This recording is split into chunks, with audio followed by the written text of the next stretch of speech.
काफी। अब आगे एक दो पॉइंट्स और समझते हैं कॉन्स्टिट्यूशनल मॉरालिटी के बारे में। Source,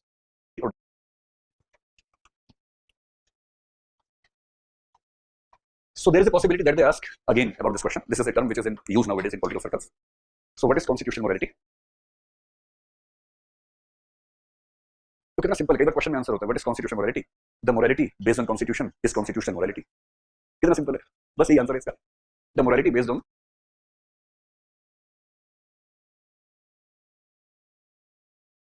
morality based on the constitution is constitutional morality. तो ये तो हुआ, इस सेंटेंस को आपने एक्सप्लेन कर दिया, but what exactly does it mean? तो हमारे कॉन्स्टिट्यूशन में ऐसे कौन से एरियाज हैं जहां आपको कॉन्स्टिट्यूशन की मोरालिटी दिख सकती है, which are the places in the constitution where we can find some moral principles. So constitution morality word you won't find in the constitution. Morality you can find when you read article 19, you'll find morality in 19.2, I believe. 19.2 is about the reasonable restrictions on the freedom of speech, and there are 8 restrictions out of 8. One I believe is morality or decency, something like this. But constitutional morality as a term you won't find in the constitution. So what is the source to understand? We have to interpret it. It's not given in the constitution. So what is not given in the constitution, that is to be interpreted from the constitution. And generally we believe the preamble is a source, the fundamental rights, there is part 3 of the constitution, and again the part 4 of the constitution, that is DPSPs. In general, the philosophy of the constitution and the morality of the constitution can be seen in the preamble and the fundamental rights and the DPSPs. So then some people ask you, they can ask you what exactly is, what are the components of constitutional morality, what do you include in the constitutional morality? अब इसके बाद polity का सारा answer दे देना है जो आपने पढ़ा है संविधान के बारे में, कॉन्स्टिट्यूशन के बारे में। क्या क्या है एक अच्छे देश में, क्या क्या होना चाहिए? रूल ऑफ लॉ होना चाहिए, सोशल जस्टिस होना चाहिए, इक्वालिटी होनी चाहिए, इंटीग्रिटी किसकी? इंटीग्रिटी तो एक स्पेसिफिक वैल्यू है जो किसी इंडिविजुअल में होगी, है ना। लिबर्टी यानी जिसको फ्रीडम कहते हैं, फ्रीडम किस चीज की? फ्रीडम ऑफ स्पीच है, फ्रीडम ऑफ लाइफ है, फ्रीडम ऑफ एजुकेशन में, ठीक है, हाँ अभी तो राइट टू एजुकेशन है ही। नेचुरल जस्टिस होना चाहिए, नेचुरल जस्टिस के बहुत सारे प्रिंसिपल्स हम लोग पढ़ने वाले 3-4 दिनों में। ब्रदरहुड के बदले ना फ्रेटर्निटी ज्यादा अच्छा शब्द है, काहे को ब्रदर बीच में लाते हो, है ना। Fraternity includes brotherhood, sisterhood, motherhood, fatherhood, sonhood, daughterhood, सब होता है उसके अंदर, एक्सेप्ट रॉबिनहुड, सारे हुड उसमें आ जाते हैं। तो fraternity is a better value, fraternity. So these are the components of constitutional morality we can say, है ना। ठीक है, बैलेंस ऑफ पावर हो सकता है, लेकिन ठीक है 3-4 आप सोच पा रहे हैं तो काफी। अब आगे एक दो पॉइंट्स और समझते हैं कॉन्स्टिट्यूशनल मोरालिटी के बारे में। इसके रेफरेंसेस हमें कौन कौन से मिलते हैं, मैंने आज ही क्लास में थोड़ा सा जिक्र किया था। Are you comfortable with my use of Hindi and English? My English is not as good as my Hindi is, but I think it's workable. So if you want me to raise the proportion of any language, you can ask me. I'll do that. So when we talk about references in the constitutional debates which we see during the Constituent Assembly, we find some references when Dr. Ambedkar used the word constitutional morality. So you can say Dr. Ambedkar used the term constitutional morality during the Constituent Assembly debates. And what did he mean? That I'll come after this point. Just let us have the references first. After this, Supreme Court of India has used this term in many cases, including the Keshwanand Bharti case, including the Shabarimala or Sabarimala case, and the Naj Foundation case. In all these cases, in Keshwanand Bharti, it has some different meaning, but when we talk about Shabarimala case and Naj Foundation case, these two cases are important in the sense, in both the cases, the Supreme Court did conclude or gave a verdict that was against the social morality. You know the issue of Shabarimala, right? There is a very famous temple in Kerala, Lord Ayyappa ka mandir hai, Shabarimala mandir, and they have a philosophy according to which they cannot permit the women from the age of 10 or 13 to the age of 50 to the temple because that doesn't match with their philosophy of the temple. So now this is a tricky situation. In our constitution, there is an article called 25 which gives the freedom of religion. Freedom of religion includes the freedom of religious practices. So if there is a religion and it has a practice, they have the liberty to follow their practices according to article 25 of the constitution. In the same constitution, there is an article called article 14 which gives equality to all the people. There is an article 15 which specifically says at different public spaces there should be equal entry to all the sections of the people. Now the question is, if a woman says, I should be permitted to enter the temple, if not, this is against my right to equality under article 14 and 15, and right to dignified life under article 21. And 14, 21 are the most important, 14, 19, 21 are the most important articles of the constitution. They are known as the golden triangle of the constitution. Now the temple says, we are doing this under article 25. And the complainant, the woman who has put the case, she says, this is against my article 14, 15, 19, and 21. Now what should the Supreme Court do? We also have an article 13, which will not apply in this case, but in many other cases, that also comes into power play. तो supreme court ने बहुत पेचीदा मामलों में एक doctrine बनाई, पहले बनाई काफी पहले। उसने कहा कि there is a doctrine of essentiality, which means in any case pertaining to religious practice, when there is a challenge to that practice on the basis of article 14 or 19 or 21, we'll see whether this practice is fundamentally essential to the religion or not. If the practice is essential to the religion, we will allow the practice. If that is not essential to the religion, we would like to prefer article 14, 19, 21 of the citizens of the country. इतने interesting cases हुए इस मामले में। जैसे एक कोलकाता में एक sect था, आनंद मार्ग बोलते हैं, वो लोग जुलूस निकालते थे अपना सड़क पर, और जुलूस में क्या हड्डियां हाथ में, खोपड़ी हाथ में, और वो तांडव नृत्य करते सड़क पर निकलते थे। उससे लोग घबरा जाते थे। तो कुछ लोगों ने कंप्लेंट किया, पुलिस कमिश्नर ने कर्फ्यू लगा दिया कि परमिशन नहीं है। पुलिस कमिश्नर के खिलाफ केस हुआ, सुप्रीम कोर्ट तक गया, and that case is non, police commissioner versus कोई नाम है आनंद मार्ग की तरफ से, उस नाम से केस है। तो सुप्रीम कोर्ट ने सीधे पूछा कि भाई ये जुलूस निकालना is it essential part of your religion, और एक्सपर्ट से बात हुई, जवाब हुआ नो इट्स नॉट एसेंशियल। तो सुप्रीम कोर्ट ने कहा ठीक है, कर्फ्यू लगाना ठीक है, because the state has the responsibility of maintaining law and order, so how can they permit such kind of processions in the city which make the life of others miserable and fearful. एक बार क्या हुआ कि एक किसी सरकार ने कहा कि जो मस्जिद में अजान है वो लाउड स्पीकर पे नहीं होगी, बिना उसके कर लो। तो मौलवी साहब चले गए सुप्रीम कोर्ट में, मतलब हाई कोर्ट होते हुए सुप्रीम कोर्ट गए। सुप्रीम कोर्ट ने फिर कहा कि भैया ऐसे हर मामले में, उन्होंने आर्टिकल 25 में खत्म हो रहा है, 25 26 दोनों खत्म हो रहा है, 26 is about religious organisations their practices. तो सुप्रीम कोर्ट ने कहा हमारे पास लिटमस टेस्ट एक ही है, is it an essential part of religion. मौलवी साहब ने कहा हाँ, अजान के बिना इस्लाम हो नहीं सकता। बोले very good, is loudspeaker essential to Islam. तो बोले हाँ। तो बोले फिर ये बताओ कि पहले क्या आया, इस्लामी लाउड स्पीकर? तो पहले इस्लाम है, लाउड स्पीकर बहुत बाद में आया। तो जब तक लाउड स्पीकर नहीं आया था तब तक रिलीजन चल रहा था कि नहीं चल रहा था? चल रहा था। It means that is not essential. If your religion was performing well before the advent of the loudspeaker, it means loudspeaker cannot be essential part of religion. And then if the state is ordering you not to use loudspeakers for your religious purposes, it is perfectly fine. ये बहुत बढ़िया doctrine है। इसी doctrine पे भी हिजाब case final हुआ Karnataka high court से, द सेम डॉक्ट्रिन एसेंशियलिटी। तो कॉन्स्टिट्यूशनल मोरालिटी की जब इंटरप्रिटेशंस होती हैं, शबरीमाला के केस में यही हुआ। One morality says we should not allow the women to enter the temple. ये केस बहुत पेचीदा है, मैं इस पे जजमेंटल होने से बचूंगा क्योंकि मुझे खुद लगता है कि इस पे रिव्यू चल रहा है इस समय, केस सब्जुडाइज्ड है, रिव्यू पिटीशंस पे 9 जजेस की बेंचेस को रिव्यू कर रही है, so this is not the right time to pass a verdict in the class, but we should understand what is the matter. 5 जजेस की बेंच बैठी, कॉन्स्टिट्यूशन बेंच। 5 जज का मतलब कॉन्स्टिट्यूशन बेंच। जब 5 जज होते हैं, they have the authority of defining और इंटरप्रेटिंग द कॉन्स्टिट्यूशन। 5 से कम जज सुप्रीम कोर्ट में कॉन्स्टिट्यूशन को डिफाइन नहीं कर सकते, इंटरप्रेट नहीं कर सकते। So when bench is having 5 और मोर जजेस, that is known as the constitution bench. 4 आदमी, एक फीमेल जज, लेडी जज, वुमेन जज, व्हाटएवर यू लाइक बेटर। कितना इंटरेस्टिंग केस है। केस इस बात पे है कि महिलाओं को एंट्री मिले कि ना मिले, शुड वीमेन बी अलाउड और नॉट। चारों आदमी जजेस ने फैसला दिया कि महिलाओं को एंट्री मिलनी चाहिए, और फीमेल जज ने फैसला दिया नहीं मिलनी चाहिए। और 4-1 के बहुमत से, from the 4-1 majority, the judgment of Sabarimala came which says you can not stop women from entering the temple, women of 10 to 50 age. तो अब ये मामला इतना मुश्किल है केरल में, उसके बाद भी कोई और घुस तो नहीं पाई अब तक। जो जो वही पिट के वापस आई वहां से, वो सब लोग तैयार है कि आके दिखाओ। तो कह रहे सुप्रीम कोर्ट ने बोला आओ ना, सुप्रीम कोर्ट अंदर आओ, आओ हम यहाँ पर। अब कोई क्या करे भाई इसके बाद? But supreme court in that matter said the question here is between the constitutional morality and the public morality. Public means society. A society or a community or a social group has its own moral standards, its values, its norms, that is fine. And they are fine to the extent they are not going against the fundamental rights of anyone else. So any culture that you follow, if it is not going against the fundamental rights of anyone else, why should someone bother about that? That's fine, you have all the rights. Article 29-30 में culture के rights भी हैं, religion के rights भी हैं, you have all the rights. But any religious cultural practice that is against the fundamental rights of others cannot be accepted as per the constitution. And whenever we have to see between the constitutional morality, which means equality, liberty, justice, and public morality, the Supreme Court categorically said constitutional morality shall prevail in the Supreme Court. Again, this happened in the NAS Foundation, which I told you. This was against IPC section 377, which was about homosexual relationships. Again, they said public morality. देखिए, समझदार आदमी को किस किस चीज का भय होता है, और खुद को चेक करना, चेक कर लेना कभी। एक भाई जैसे Kabirdas, I believe the smartest person in the history of India is Kabirdas. I have not seen any person like him. देखा मैंने उनको भी नहीं, वैसे जितना मैंने पढ़ा उनके बारे में, मैंने कहीं सोचा कि 600 साल का हूं मैं तो वो लेकिन जब रहे होंगे, मेरा ख्याल है कि इतना स्मार्ट आदमी होगा नहीं इतिहास में कोई। इतना कॉन्फिडेंट आदमी पूरी हिस्ट्री में नहीं मिलता आपको। मतलब जो दिल्ली सल्तनत मुगल काल के बीच के पीरियड में, दिल्ली सल्तनत बेसिकली जो अपने टाइम के राजा से भी पंगा मोल ले लेता सीधे। कहते हैं कि सिकंदर लोधी ने उसको 3 बार मरवाने की कोशिश की, 3 बार बच गए। पता नहीं कैसे बच्चे, मेरे ख्याल उनका अपना भी ग्रुप रहता होगा ठीक ठाक जो हेल्प करता होगा। ही फॉट विद एवरीवन, कोई मौलवी आ जाए, पंडा आ जाए, सबकी ऐसी तैसी रहती है उसके अकेले, वो भी मिडिल एजेस में। यहाँ तो आज हिम्मत नहीं पड़ी लोगों की। 21st सेंचुरी में चूं करने में घबराहट होती है। 14th सेंचुरी में उसे सड़क के बीच खड़े होकर आग लगा दी, और लोगों ने कहा हम आपके फैन हैं, हम आपके जैसा होना चाहते हैं। बोले आओ तुम्हारे घर जाते हैं, पहले आ जाओ, जो घर फूके आप ना चले हमारे साथ, अपने घर फूकने को तैयार हो तो मेरे साथ चलना, वरना मौसी के घर शांति से। ये रास्ता बड़ा खतरनाक है, मजाक का रास्ता नहीं है। और जब आप इतने करेजियस लोगों को देखेंगे तो आप कहेंगे कि इंटेलेक्चुअल के सामने प्रॉब्लम क्या होती है? एक समय तक पैसा, कि ये बोलने से पैसा मिलेगा, वो बोलने से पैसा कम मिलेगा, तो पैसे का लालच कंट्रोल नहीं होता, तो वो बोलते हैं जिससे पैसा मिलेगा। फिर क्या होता है? पॉलिटिक्स, कि ये पार्टी अच्छी है तो इसके फिल्म बोलो, यहाँ से कुछ मिल सकता है मुझे, पावर मिल सकती है, शायद कुछ बना देंगे मुझे, वहां वो सब नहीं मिलेगा। तो कभी पैसा कभी पावर किसी को अपनी ओर खींचती है। कुछ इंटेलेक्चुअल्स, कुछ आर्टिस्ट इन दोनों से बच जाते हैं, उनको ना पैसे से मतलब पावर से मतलब, बाहर में जाए पैसा पावर। जो आखिरी खतरा होता है वो ये होता है कि मैं कुछ ऐसा बोलूं कि ज्यादा से ज्यादा लोग मेरा सम्मान करें, मुझे एक्सेप्ट करें, public acceptance. And if before speaking something or before making your opinion, you are concerned about the public opinion about you, you are not a true intellectual. Intellectual होने की कीमत होती है कि आप अकेले होते हैं, कई बार पूरी सोसाइटी आपके खिलाफ खड़ी हो जाती है। But since they are not able to understand, and you are the one who understands the things in totality, you should have the courage to speak what no one else will support. But you believe you are true, you are right, and you should be having the courage to speak that. तो supreme court ने कहा हम जानते हैं कि इस मामले में पूरी पब्लिक मोरालिटी एक तरफ खड़ी हुई है, सारे धर्म इकट्ठे हो गए ना इस मामले में, सारे धर्मों के मुखिया पहुंचे सुप्रीम कोर्ट, साथ साथ जज बोले ये हम क्या दिख रहे हैं पहली बार, आप सब एक साथ हैं, और हाथ में तलवार, कुछ नहीं आपके, बोले नहीं हम सब एक हैं, आज हम सब एक हैं, इनको बस ठीक करना है, ये जो है ना ये ठीक लोग नहीं।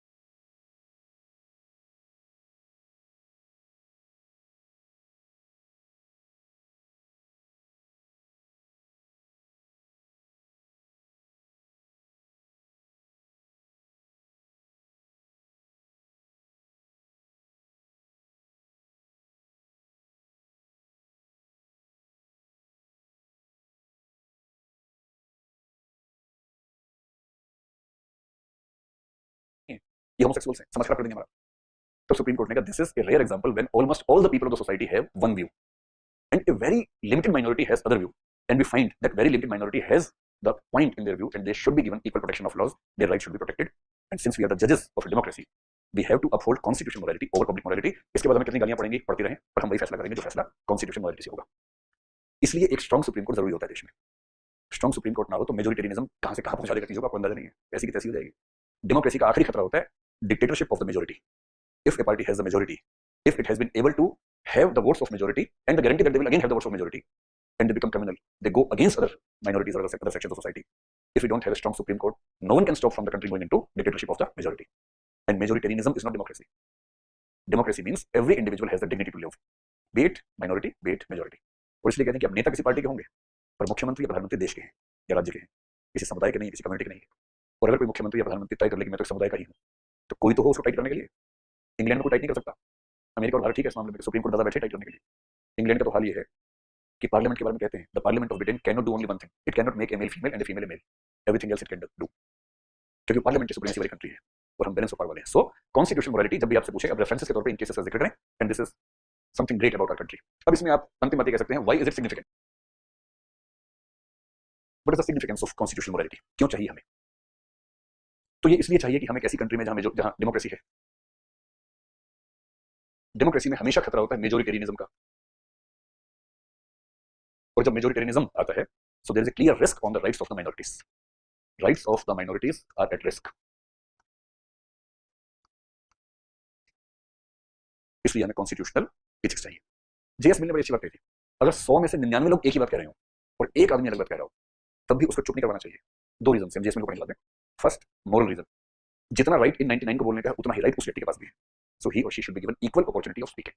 टू, यूटिलिटेरियन आर्गुमेंट, किसी भी सोसाइटी में जो इनोवेटिव थॉट्स आते हैं पहली बार किसी एक इंडिविजुअल को आते हैं, and the societies which crush innovations they can never grow, only the societies which will respect innovations will grow faster than other societies, and maybe that one person is the person with innovative ideas and you are crushing his innovations.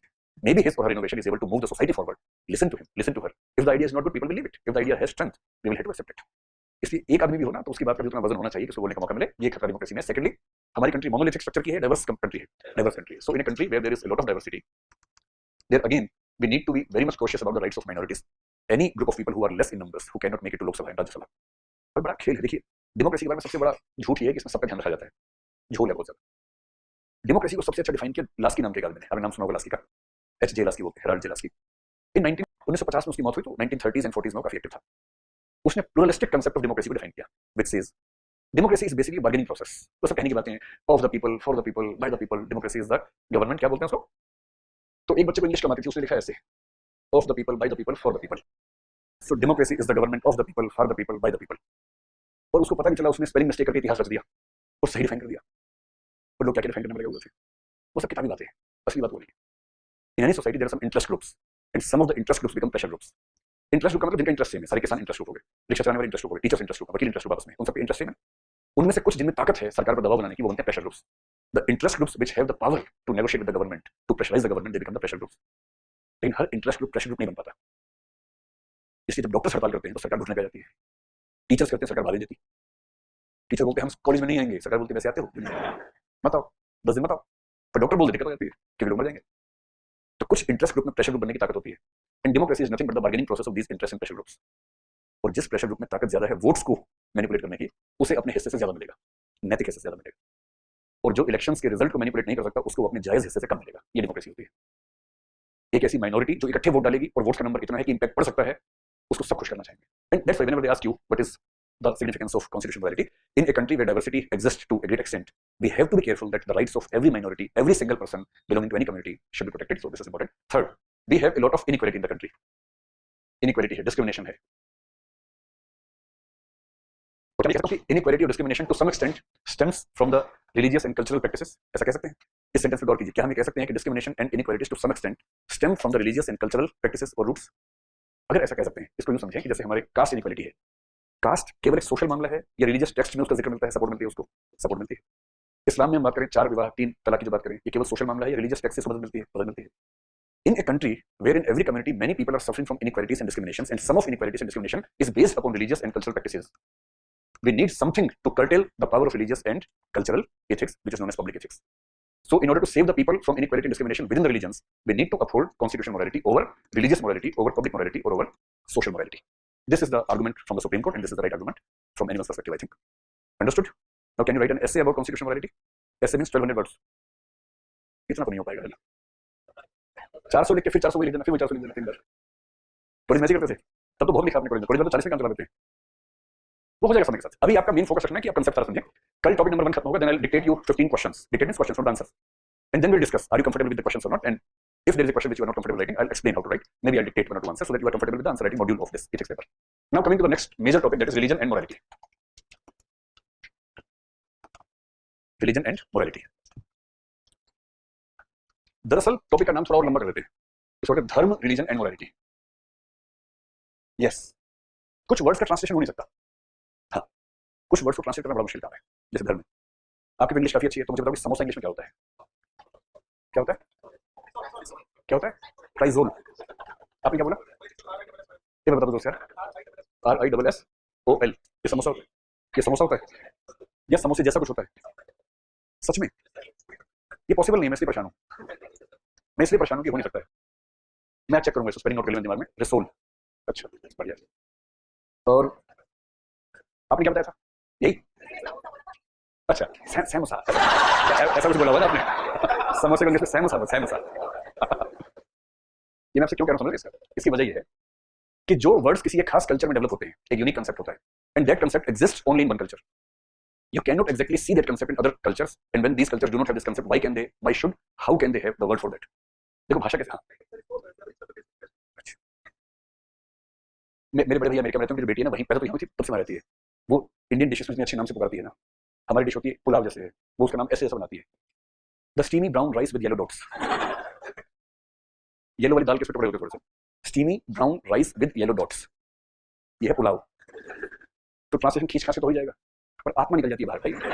आत्मा भी तो होनी चाहिए, बिना आत्मा का अनुवाद क्या करोगे? ये भी चेक करूंगा रिसोल क्या होता है, मेरे ख्याल से क्या होगा, आसपास चीजें मिला के कर दिया होगा आपने। अच्छा ये बताओ मोमो हिंदी में क्या होता है, ये बताओ सुनो, कोशिश करो। नहीं खाते, मैं खाने के दे रहा हूं आपको, कह रहे नहीं खाते। अरे मोमो का हिंदी में क्या नाम होता है बताइए, आप बताना चाह रहे हैं? नहीं। और लिट्टी चोखा इंग्लिश में क्या होता है बताओ, है ना? हाँ, तो जो मैं देखो मैंने खाने की 3 चीजों का नाम बोला, सबके मुंह पानी आ गया, सब फोकस करो पढ़ाई पे भी। इस कंसेप्ट पे आप गौर करें कि when we are talking about translation, अच्छा ट्रांसलेशन से पहले एक बात समझो, ट्रांसलेशन समझ जाएंगे। हमारी सोसाइटी में जो लैंग्वेज बनी होगी, कैसे बनी होगी? सब लोग हैं, बात करते हैं, anything that we have we will name it with a word, any experience that we have we will give it a name, and anyone with that experience will be using that word. So the ordinary language, or the language of the masses, which is made by the society, created by the society, is based exactly on the experiences and things surrounding them or they possess. That's all. Something that you do not have, some experience that you never had, your language can never have a word for that. It is as simple as that. इसलिए समोसे के लिए word उसी भाषा में बनेगा जहां समोसा होगा। In a country which has never seen a samosa, which has never consumed a samosa, which has never prepared a samosa, they can never have a word for the samosa. ये हो सकता है कि समोसा जाएगा, उन्हें वर्ड बना लेंगे उसके बाद, पर उसके पहले नहीं होगा। और इसलिए ध्यान रखना है कि when we translate the words, sometimes if the experiences of the two societies are similar, we can have the same words. जैसे पानी का गिलास आपके पास भी है इंग्लैंड में भी, उन्होंने कहा दिस इज ग्लास, हमने कहा दिस इज ग्लास, ठीक है, कोई दिक्कत नहीं है, चल गया, same experience same thing, they are also using, उन्होंने कहा टेबल, हमने कहा मींस, क्या दिक्कत है? बोले हॉर्स, हमने कहा घोड़ा, कोई दिक्कत नहीं है, कोई लॉजिक नहीं है कि मैं घोड़ा क्यों बोल रहा हूं, हॉर्स क्यों बोल दिया, मर्जी की बात है। और जो जानवर आपके पास है ही नहीं, उसका नाम कहां से रख लेंगे आप? जब देखेंगे पांडा, तो नाम वहां से लिया भाई, पांडा भी उनका, पांडा नाम भी उनका। आप इंग्लैंड में जाके इंडियन रेस्टोरेंट बोलेंगे समोसा चाहिए, समोसा मिल जाएगा, पर इंग्लिश रेस्टोरेंट में जाके बोलेंगे समोसा चाहिए, वो देखेगा क्या चाहिए उसको पता नहीं, they don't know, how can they know? In the same way, when we talk about religion and morality, there is a problem in the philosophy of religion. Religion and dharma are not synonymous, and this makes this topic very tricky. So we have to understand. English में फिर भी आसान है, हिंदी में बड़ी तबाही है। हिंदी में पूछे धर्म और नैतिकता, समझिए धर्म कौन से वाला, क्योंकि धर्म का एक मतलब ये वाला होता है, एक मतलब ये वाला होता है हिंदी में। In English at least you have two different words, one is dharma, one is religion, so you can differentiate easily. और अभी जो सरकार देश में है और चांसेस है कि फिर भी आ सकती है, तो ये क्वेश्चन आ सकता है आजकल, वो इसी पे अड़े 25 साल से धर्म निरपेक्षता नहीं होता है, पंथ निरपेक्षता होता है। बाकी लोग कह रहे हैं अच्छा अच्छा क्या डिफरेंस होता है इसमें, फिर डिफरेंस समझेंगे कभी, पहले धर्म को समझ लेते हैं। So there is a possibility of the question religion and morality, and there is a possibility of question dharma and morality. So let us try to understand what dharma is, what religion is, and then we'll see what is the connection between morality and these two. तो पहले समझते हैं धर्म। In Sanskrit we use dharma in 3 meanings, बल्कि और भी ज्यादा होंगे, 2-3 तो पॉपुलर मीनिंग्स हैं। ठीक है, एक धर्म का मतलब होता है नेचर, स्वभाव, दूसरा होता है ड्यूटी, और तीसरा होता है जिसको आप रिलीजन कह सकते हैं, सेक्ट कह सकते हैं, रिलीजियस सेक्ट बेसिकली। और इसी तीसरे मीनिंग को हम नॉर्मली रिलीजन भी कह देते हैं। And this use was not only in Sanskrit, even in Hindi we have the tendency of using the word 3 meanings. जैसे मैं आपसे 3 सेंटेंस बोलता हूं, मुझे बताओ समझ में नहीं आ रहा है। पहला, कोई आपसे पूछे तुम किस धर्म को मानते हो भाई, क्या जवाब दोगे इसमें? जैसे कोई आपसे पूछे कौन सा धर्म को मानते हो, सनातन, तो आप यही होगा, ये करिए, हिंदू, आप हिंदू, आप ठीक है, अच्छा है। मुझे कोई महामानव ना बैठो इनमें से, कहीं बोले मानव धर्म को मानता है, कई लोग ऐसे भी होते हैं ना, क्वेश्चन का लेवल ही आंसर इस लेवल पे जाके देते हैं, तो level of question and level of answer should be equal है ना, जिस लेवल पे क्वेश्चन उस लेवल पे आंसर देना है। जैसे कोई आपसे पूछे यार आपका नाम क्या है, आपने what is there in the name, नाम में क्या रखा है, काम देखो मेरा, क्या यार नाम पूछा है, फॉर्म भरना है, ड्रामा करो, अजीब हाल है भाई, जिस लेवल का क्वेश्चन है उस लेवल का आंसर दो, बड़ी बात क्यों भागते हो जाएगा। तो कोई आपसे नॉर्मली पूछता है आप किस धर्म को मानते हैं, आप बोलते हैं मैं हिंदू को मानता हूं, मैं इस्लाम को मानता हूं, मैं सिख को मानता हूं, it means we are using the word dharma in this meaning in the social context, in the normal social context, ठीक। नंबर 2, आप किसी से कहें तो मेरा दोस्त है ना, कह रहा हूं, तो बता दोस्त का धर्म क्या होता है, और इसमें बोले हिंदू, तो दोस्त होने के लायक ही नहीं है। अगर कोई आपसे कहे दोस्त का धर्म क्या होता है, ये सेंटेंस मीनिंगफुल है कि नहीं, मीनिंगफुल है, you are understanding what is the meaning of this and you are at the same time, ये बर्तन के ऊपर प्रॉब्लम इश्यू है, गुस्सा आ जाता है, अच्छा जो भी रीजन हो। अगर कोई दोस्त आपसे कहे कि दोस्त का धर्म क्या है, you are exactly understanding what he और she wants to say, and you are understanding that he और she is saying what is the responsibility of a friend, what is the duty of being a friend. इसका मतलब दोस्त का धर्म होता है दोस्त के राज को राज रखना, दोस्त को हर प्रॉब्लम से बचाना, ए friend in need is a friend Indeed. ये बच्चों में कहानी आती होगी अपनी, moral of the story, A friend in need is a friend Indeed. अच्छे दोस्त कैसे होते हैं कि एक बच्चे के पापा बहुत नाराज है कि बेटा 10 बजे तक नहीं आया घर में, गुस्से में 10 दोस्तों को फोन किया और 10 के 10 ने क्या जवाब दिया, अंकल यही है, अंकल अभी निकला, अंकल अंकल भी वॉशरूम में, अंकल बात करवाता हूं, अंकल अंकल उसका फोन यहाँ छूट गया है अंकल, और जबकि वो कहीं पहुंच चुका है और बाप ने सामने खड़ा किया, उसको 3 थप्पड़ मारे, फिर कहता है दोस्त से पूछता हूं कहां था तू, और 10 के 10 कह रहे कि यही था। ये होता है मित्र का धर्म, दोस्त का धर्म, कि भाई संकट में है, हम नहीं बचाएंगे तो कौन बचाएगा, और अंदर अंदर एक भावी कि कल को संकट अब भी तो आएगा तो ये बचाएगा। तो ये हो गया धर्म। ऐसे ही पिता का धर्म है, बेटे का धर्म है, भाई का धर्म है, बहन का धर्म है, सबका धर्म है। भाई का धर्म है बहन की रक्षा करना, वो किसी से मिलना चाहे तो ना मिलने देना उसको, और बहन का धर्म है भाई की हेल्प करना, मिलवाना, ऐसे ही चल रहा है ना। माँ का धर्म है अनकंडीशनल लव बच्चे से करना, बच्चे के धर्म में माँ को भूल जाने की बात नहीं, धर्म नहीं है, ये तो धर्म है, ये तो धर्म है। सो धर्म has a meaning of duty. और तीसरा होता है धर्म, जो बाबा टाइप के लोग होते हैं, बोलते हैं आग का धर्म क्या है, जलाना। सुना आपने ऐसी बात कभी, the dharma of fire is to burn, पानी का धर्म है भिगाना, हवा का धर्म है सुखाना, सुना या बहना, हवा का धर्म है बहना, है ना। हाँ नहीं, राजधर्म तो यहाँ आएगा, राजा का धर्म नहीं, राजा की ड्यूटी, राजधर्म, धर्मराज, मित्र धर्म, पितृ धर्म, मातृ धर्म, बेटे का धर्म, बेटी का धर्म, वो सब आएंगे ड्यूटी, वो छोड़ना इसलिए हम। तो धर्म शब्द के 3 बेसिक मतलब ध्यान में आप लोगों को। Now in this context we are not concerned with this meaning of dharma, we have to understand the relationship between morality and this dharma and this dharma. This is religion, this is the traditional Indian meaning of dharma. So the second, on the second screen we can say dharma as duty, dharma as moral duty. आपने video देखा होगा जब गुजरात में दंगे हुए थे, कब की बात है, 2000 के आसपास, गोधरा में, 2002। तो उस समय मोदी जी वहां सीएम थे और वाजपेयी जी पीएम थे। तो एक मीटिंग में वाजपेयी जी कह रहे हैं कि राजधर्म निभाना चाहिए, मंच में मोदी जी बैठे और वो वाजपेयी स्पीच दे रहे हैं। उन्होंने एक बार बोल दिया कि राजा का धर्म, राजा का निभाना सब बराबर होते हैं, मैं कहूंगा राजधर्म निभाना चाहिए। मोदी जी कह रहे हैं भाई तो निभा रहे हैं। तो राजधर्म शब्द का मतलब क्या है कि राजा का क्या कर्तव्य है, what is the responsibility, what is the duty of the person who is in the power, who is the king और व्हाटएवर। तो धर्म मॉरल ड्यूटी के सेंस में आता है। इसके लिए रेफरेंसेस अगर देखने तो नोट्स निकालिए, हरे वाले मिला है, हरे नोट्स, कोई बात नहीं, उसको ध्यान से रखना, कहीं गाय वाय को देख गया तो खा जाएगी, उसको समझ है ना, उसको पढ़ना है। नोट्स हैं तो निकाल लीजिए, नहीं तो कोई बात नहीं तो आसपास झांकिए अपने दोस्तों के नोट्स में। अच्छा इसमें कहाँ ढूंढना, ये तो प्रॉब्लम है। दिखाओ मैं पेज नंबर बताया 22, आपने ढूंढ लिया। हाँ पेज नंबर 22 लेफ्ट साइड, ऊपर से आधा नीचे आ जाइए। वहां आप सब लोगों को हिंदी आती है, लिखनी भी आती है। जैसे अगर पूछूं ये क्या लिखा है तो बताओ क्या लिखा है, पता है, अरे वाह क्या लिखा है, ग्रेट ग्रेट ग्रेट ग्रेट। ये मैं इसलिए कह रहा हूं कि आपके नोट्स में रोमन में मनुस्मृति की लाइन लिखी हुई है। रोमन मींस ये वाली लिपि, ये जो स्क्रिप्ट है ये रोमन स्क्रिप्ट है। एक किताब है मनुस्मृति, मनुस्मृति में धर्म के 10 लक्षण, 10 कैरेक्टरिस्टिक्स ऑफ धर्म बताए गए हैं, ठीक है। तो रोमन में लिखा हुआ है, मैं उसको हिंदी में लिख के बता रहा हूँ, संस्कृत में लिख के बता रहा हूँ।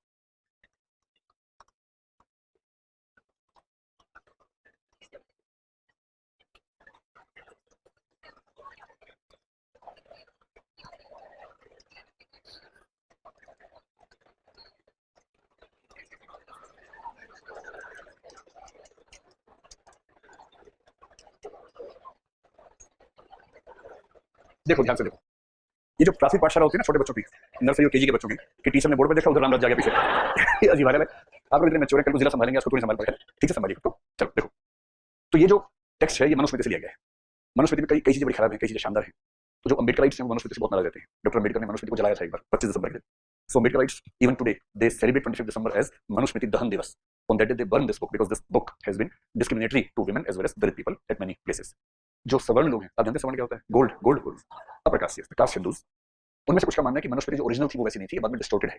So I don't know what is the real Manusmriti, but the Manusmriti that Dr. Ambedkar talked about that contains some verses which are against women and Dalits, and so he burnt that book. But that is true. But some instances in this book are brilliant, and one of them is this. कि धर्म की परिभाषा है. मनु बता रहे कि what is धर्म, और धर्म के 10 लक्षण हैं. इसमें जो समझ में आ रहा होगा आपको लक्षण समझ में आ रहा होगा, धर्म भी और दशकम भी. तो 10 धर्म के 10 लक्षण हैं. यहां से बात समझ में आ रही. अब वो 10 कौन कौन से हैं? पहला है धीति. धीति का मतलब होता है पेशेंस. हाँ, धैर्य मतलब वही आप इंग्लिश मीडियम वाले में से पेशेंस बता रहा हूँ. धीति मतलब धैर्य, धीरज, पेशेंस, जो भी आप कहना चाहें. क्षमा आप जानते हैं, क्षमा इज फॉरगिवनेस, कि अगर कोई गलती कर दे उसको माफ कर दो. ज्यादा लोड लेके अपना दिमाग खराब करने की जरूरत नहीं है, आगे बढ़ो. जब जीसस क्राइस्ट को लोग टांग रहे थे ना सलीब पे, उन्होंने क्या बोला? वो ईश्वर के पुत्र थे, सन ऑफ गॉड, और उसने कहा हे ईश्वर, यानी कि हे पापा, इन सबको माफ कर देना, ये जानते नहीं है कि ये क्या कर रहे हैं. So even when people were killing him, he was saying pardon them, forgive them, oh God, for they do not know what they are doing. इसको बोलते फॉरगिवनेस. हर अच्छे धर्म में इसको बहुत वैल्यूबल माना गया. अच्छा, कभी आपको किसी से नफरत जैसा हो जाए, मान लीजिए कोई आपका दुश्मन बन जाए, आप कितना भी कोशिश करें दुश्मन ना बने, बन ही जाते हैं. कई बेरोजगार होते हैं समाज में, कोई बने दुश्मन आपका, उसने बदतमीजी कर दी, कभी कुछ गलत कर दिया आपके साथ, अब उसको माफ कर देना, ये कह रहे हैं. माफ करना आसान तो नहीं होता, खुंदक रहती है आपके अंदर. तो गहरी बात क्या है? उसको माफ कर देने से उसका फायदा होगा या आपका फायदा होगा? आपका होगा. Forgive others not because they deserve it, because you deserve it. आप रात दिन किसी खराब व्यक्ति के बारे में सोचते रहें, इतनी इंपॉर्टेंस उसको दें, अपना बीपी बढ़ाएं, एंजाइटी बढ़ाएं, क्या इतनी वैल्यू है उसकी? सही पटका बर्तन. इन्होंने कहा कि नहीं वैल्यू उसकी, बर्तन पटक के साबित किया कि उसकी इतनी वैल्यू नहीं है. और जब कोई आपका दुश्मन बने ना, लोड देना है, बस एक शेर सुना देना है, 2 छोटी सी लाइन का. जिक्र क्या जुबान पे नाम नहीं, इससे बढ़कर इंतकाम नहीं, भाव ही नहीं देना है. अब आप लोग अच्छे ऑडियंस है, 2 लाइन के बाद ताली बजाते हैं. यस, इसी बोलते हैं मैच्योरिटी 2 दिन में आ गई है. लेकिन अब ध्यान रखना, ताली बजाने से पहले समझ भी लेना है, ये नहीं कि समझने कल ताली बजा देते हैं. तो सबसे अच्छा इंतकाम समझ क्या होता है? रिवेंज. सबसे अच्छा रिवेंज ये है कि जो रात दिन आपको परेशान करने की सोचता है, उसके बारे में सोचो ही मत. जिक्र तो बहुत दूर की बात है, बात ही नहीं, शब्द नहीं आना चाहिए मुंह पे. अरे 50 ऐसे हैं, हजारों ऐसे निकल घूम रहे हैं, किसी से ध्यान रखेंगे? एकदम मस्त रहना है. फॉरगिवनेस, इसको बोलते हैं क्षमा. जैसे क्षमा दम अवस्था, हम कुछ सोच रहे हैं बीच में सांप कहां से आ गया. ये जब हम संस्कृत में संधि की प्रक्रिया में जब ओ और अ जुड़ते हैं तो बीच में आता है, ये अ की साउंड होती है. दम अवस्था, ये अ की साउंड है. तो दम मतलब दम. दम का मतलब mental control. Dam is mental control, the ability of controlling temper, the ability of controlling your consciousness. Asteyam means not to steal anything, non-stealing. Shaucham means सफाई से रहना, जैसे हफ्ते में एक बार नहा लेना. Cleanliness. स्टूडेंट लाइफ में हफ्ते में ठीक माना जाता है, आगे चल के डेली हो जाएगा. तो अगर वीक में एक बार भी तब सोशली ठीक है. इंद्रिय निग्रह means you should be able to control your senses, control over senses. So control over mind, control over senses, दोनों है. धीर का मतलब होता है बुद्धि, intellect. So we have a responsibility of developing our intellect to the levels possible. विद्या जो आप हासिल कर रहे हैं, जैसे कसम खाते हैं रोज, एजुकेशन. सत्यम, ट्रुथफुलनेस. अक्रोधो, नो एंगर. गुस्सा तो किसी की इतनी धौंस की गुस्सा दिला दे आपको, मस्त रहना एकदम. गुस्से में आदमी सिर्फ अपना नुकसान करता है, दूसरे का थोड़ा बहुत ज्यादा मारा हो जाता है. तो ऐसा कंट्रोल करना गुस्से को कि आके दिखा, ट्राई कर, आके दिखा. ऐसे आ जाता है गुस्सा बहुत तेज, बात पे आ जाता है. कह रही है उसमें हमारी गलती है, हरियाणा में जन्मे, मैं भी वहीं से हूँ जी. ऐसा क्या हरियाणा में जन्मे? हरियाणा. अच्छा, आपकी शादी हुई है, मेरी भी तो हुई है, इसमें ऐसी कौन सी दिक्कत है? अच्छा, नहीं हुई. ये आपकी सहेली क्या बोलती रहती है, देखिए कुछ भी बोल देती है. चलो तो समझिए, धर्म की परिभाषा जो मनु ने दी है उसमें 10 फैक्टर्स हैं. धीति, क्षमा, दम, अस्थेयम, शौचम, इंद्रिय निग्रह, धी, विद्या, सत्यम, अक्रोधो, दशकम धर्म लक्षणम. अब आप मुझे बताएं, अगर धर्म का मतलब मजहब या रिलीजन होता है, any one out of these 10 characteristics have anything to do with ritual practices, etc. That's it. These are all moral principles or ethical principles. और इसका मतलब ये हुआ कि इंडियन कल्चर में धर्म का एक मतलब moral practices के रूप में रहा, moral duties के रूप में रहा. These are the moral duties that everyone is expected to follow. And dharma in India is morality. Dharma in India is moral duties. Understood? अब इसी रेफरेंस में एक दो छोटे एग्जांपल्स हो लेते हैं. Have you heard the name of Mahatma Gandhi? Great. Mahatma Gandhi. एक स्टेटमेंट है महात्मा गांधी की. Tell me what exactly he wants to say. अच्छा, महात्मा गांधी की बहुत सारी स्टेटमेंट्स है भाई. मैं ये वाली नहीं बोल रहा, मैं तो वो वाली बोल रहा हूँ. अब ठीक है, पर मैं तीसरी बोल रहा हूँ, मैं दूसरी नहीं. महात्मा गांधी की 50-60 तो वही फेमस स्टेटमेंट्स, उनमें से एक बोल रही है. मैं बोलूं? ट्राई करूं मैं? There was a debate between Mahatma Gandhi and Jawaharlal Nehru. It was perceived as a debate, whereas there was no real debate. मैं 2 सेंटेंस बोलता हूँ, एक इनका एक उनका. आप बताओ दोनों का मतलब क्या है. नेहरू जी कह रहे थे, religion should not be mixed with the politics. फिर हिंदी में क्या बोला उन्होंने? राजनीति में धर्म को मिश्रित नहीं करना चाहिए. किसने महात्मा गांधी से पूछा? गांधी जी क्या बोले? धर्म के बिना राजनीति एक मरी हुई लाश के समान है जिसको फूंक देना चाहिए. पॉलिटिक्स विदाउट धर्म is like a dead body which should be burned. तो एक कह रहा है कि राजनीति में धर्म नहीं होना चाहिए, एक कह रहा है धर्म के बिना राजनीति हो नहीं सकती. ये डिस्प्यूट है या लग रहा है कि डिस्प्यूट है? क्योंकि जब नेहरू जी बोल रहे हैं तो उनके लिए धर्म का मतलब रिलीजन है, मजहब है. और गांधी जी जब कह रहे हैं कि धर्म के बिना राजनीति ठीक नहीं है, उनके लिए धर्म क्या है? ये वाला धर्म है, राजधर्म है, मोरालिटी है, ड्यूटी है. Any politician who doesn't feel politics to be a duty towards the masses, this kind of politics should not exist. Politics has to be with commitment towards the masses, and that is the dharma of politicians. If that dharma is missing, this politics has no meaning at all, this is what Mahatma Gandhi used to believe in. बात समझ में? तो धर्म की बात जब आए नैतिकता के सेंस में, महात्मा गांधी की स्टेटमेंट यूज कर देना, पॉलिटिक्स विदाउट धर्म is like a dead body. Politics without dharma is like a dead body. Clear? चलते चलते एक रेफरेंस और लेते हैं। Have you heard the name of Gita in Mahabharata? तो बताओ गीता में महाभारत है कि महाभारत में गीता है? क्या बात है, वंडरफुल, आपको सब पता है, ये पता है कि महाभारत में गीता है, वेरी गुड। तो महाभारत में जिक्र आता है धरती धार्यति वालों कमिति धर्म, कि जो धारण करता है वही धर्म है। लेकिन मैं आपको एक आसान बताता हूँ, महात्मा गांधी जिनके ब्रेन चाइल्ड है उनका नाम है तुलसीदास। सुने का नाम तुलसीदास का? आज के बहुत डिस्प्यूट में तुलसीदास, उनको मरे 500 साल हो गए। ऊपर से देखने के लिए क्या चल रहा है भाई, बड़ा तमाशा हो रहा है। But a great poet, of course with lot of limitations, but a great poet. इन्होंने धर्म शब्द का इस्तेमाल खूब किया, ड्यूटी के सेंस में खूब किया है। तो मैं आपको दो इनके फ्रेजेस सुनाता हूँ, आपको जो समझ में आएगा, जो आसान होगा वो पढ़ लीजिएगा, ठीक है? एक बहुत छोटा सा है, धर्म न दूसर सत्य समाना। What does it mean? सत्य यानी truth, there is no dharma like truth, truth is the ultimate धर्म। और सबसे अच्छा अगर सुनना तो दो लाइन का है, उसको नोट करते हैं। पहले मैं कोशिश करता हूँ समझाने की, फिर लिखवा दूंगा, गौर करना ध्यान से। अवधि, अवधि समझते हैं? ड्यूरेशन नहीं, हाँ, अवधि से डायलेक्ट, अवध के इलाके में, अयोध्या के आसपास के इलाके में जो डायलेक्ट है उसमें लिखा हुआ है। Ramcharitmanas is the greatest ever book in India and that has been written in Awadhi dialect of Hindi language. उसमें वो लैंग्वेज में बात है, वो कह रहे हैं, परहित सरिस धर्म नहीं भाई, पर पीड़ा सम नहीं अधमाई। अधमाई आधी मम्मी, अधमाई ये तो नहीं होगा, कुछ तो है, समझ नहीं आ रहा है। हरियाणा के स्कूल में बच्चे से पूछा गया कि बेटा तम सो मां ज्योतिर्गमय, इसका मतलब क्या है? उसने कहा तम सो मां, तम सो जाओ, ज्योतिर्गमय में ज्योति के पास जा रहा हूं। कितना बढ़िया बताया, तम सो मां ज्योतिर्गमय, ज्योति के पास जा रहा हूं, तुम सो जाओ। ऐसी आपने मतलब निकालने वाले थे इसका। और मुझे सबसे प्यारा लगता है, ऐसी बानी बोलिए मन का आपा खोए। सुना है? और इनको सीतल करे अपोजिट, मतलब मन का आपा खोकर ऐसी बानी बोलो सारे ठंडे हो जाए और फिर खुद भी ठंडे हो जाओ। मन का आपा खो देना है और ऐसी बानी बोलनी है, ये मतलब है ना इसका। चलो चलो चलो बताओ, देखो ये जो संस्कृत वाला है, अवधि वाला, सॉरी, मैं इसको रोमन में लिखूं कि अवधि में लिखूं? मतलब हिंदी में देवनागरी में लिखूं? मैं पहले देवनागरी लिखता हूं, कहीं तो लिख लेंगे उसके बाद। क्या था परहित, इसका मतलब बताना मुझे क्या होता है? अरे इसका नहीं, पूरी बात का मतलब तो थोड़ा और बड़ा कर देते हैं और समझ में आएगा।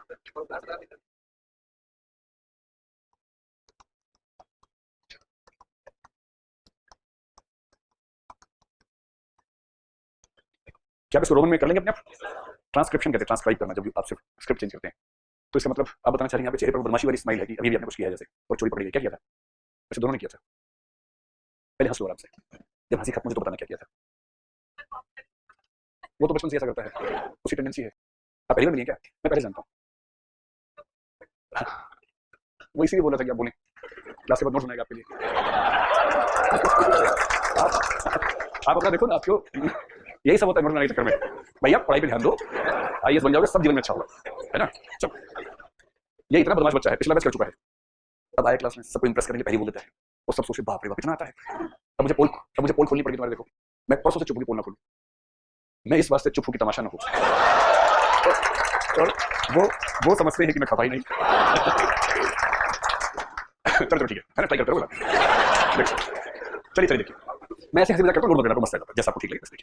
तो but Tulsidas is saying is परहित, परहित means the interest of others, परोपकार और altruism you can say. Service means के समान, लाइक धर्म मींस ड्यूटी, नहीं भाई, भाई जैसे हम लोग बोलते हैं भाई भाई वैसा ही, आज भाई गाड़ी चलाएगा, वो भाई होता है, उस सेंस में भाई।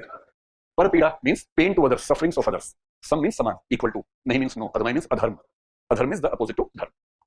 सो there is no dharma like helping others, there is no adharma like paining others और giving others sufferings.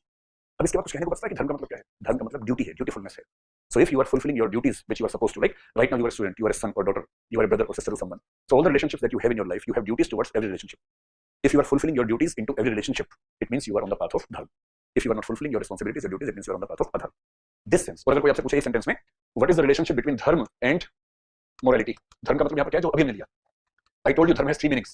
First meaning हमने छोड़ दिया, second चल रहा है, third is religion, उसको religion मान के चलेंगे। So if dharma is taken as the 10 characteristics told by Manusmriti, Dhiti, Kshama, etc. If dharma means those 10 characteristics and you are asked what is the relationship between dharma and morality, you can say dharma and morality are same, identical. ये एक circle है कि दो हैं, दिख रहा है, identical है, homo sapiens और human beings वैसा है। So morality in Indian classical text is named as dharma, and that is why dharma in that context is nothing but morality, dutifulness, morality, ethics, everything. So what UPSC wants to ask, आजकल जो सरकार है उसके हिसाब से ये question आ सकता है, मैं आपको सीरियसली बता रहा हूँ।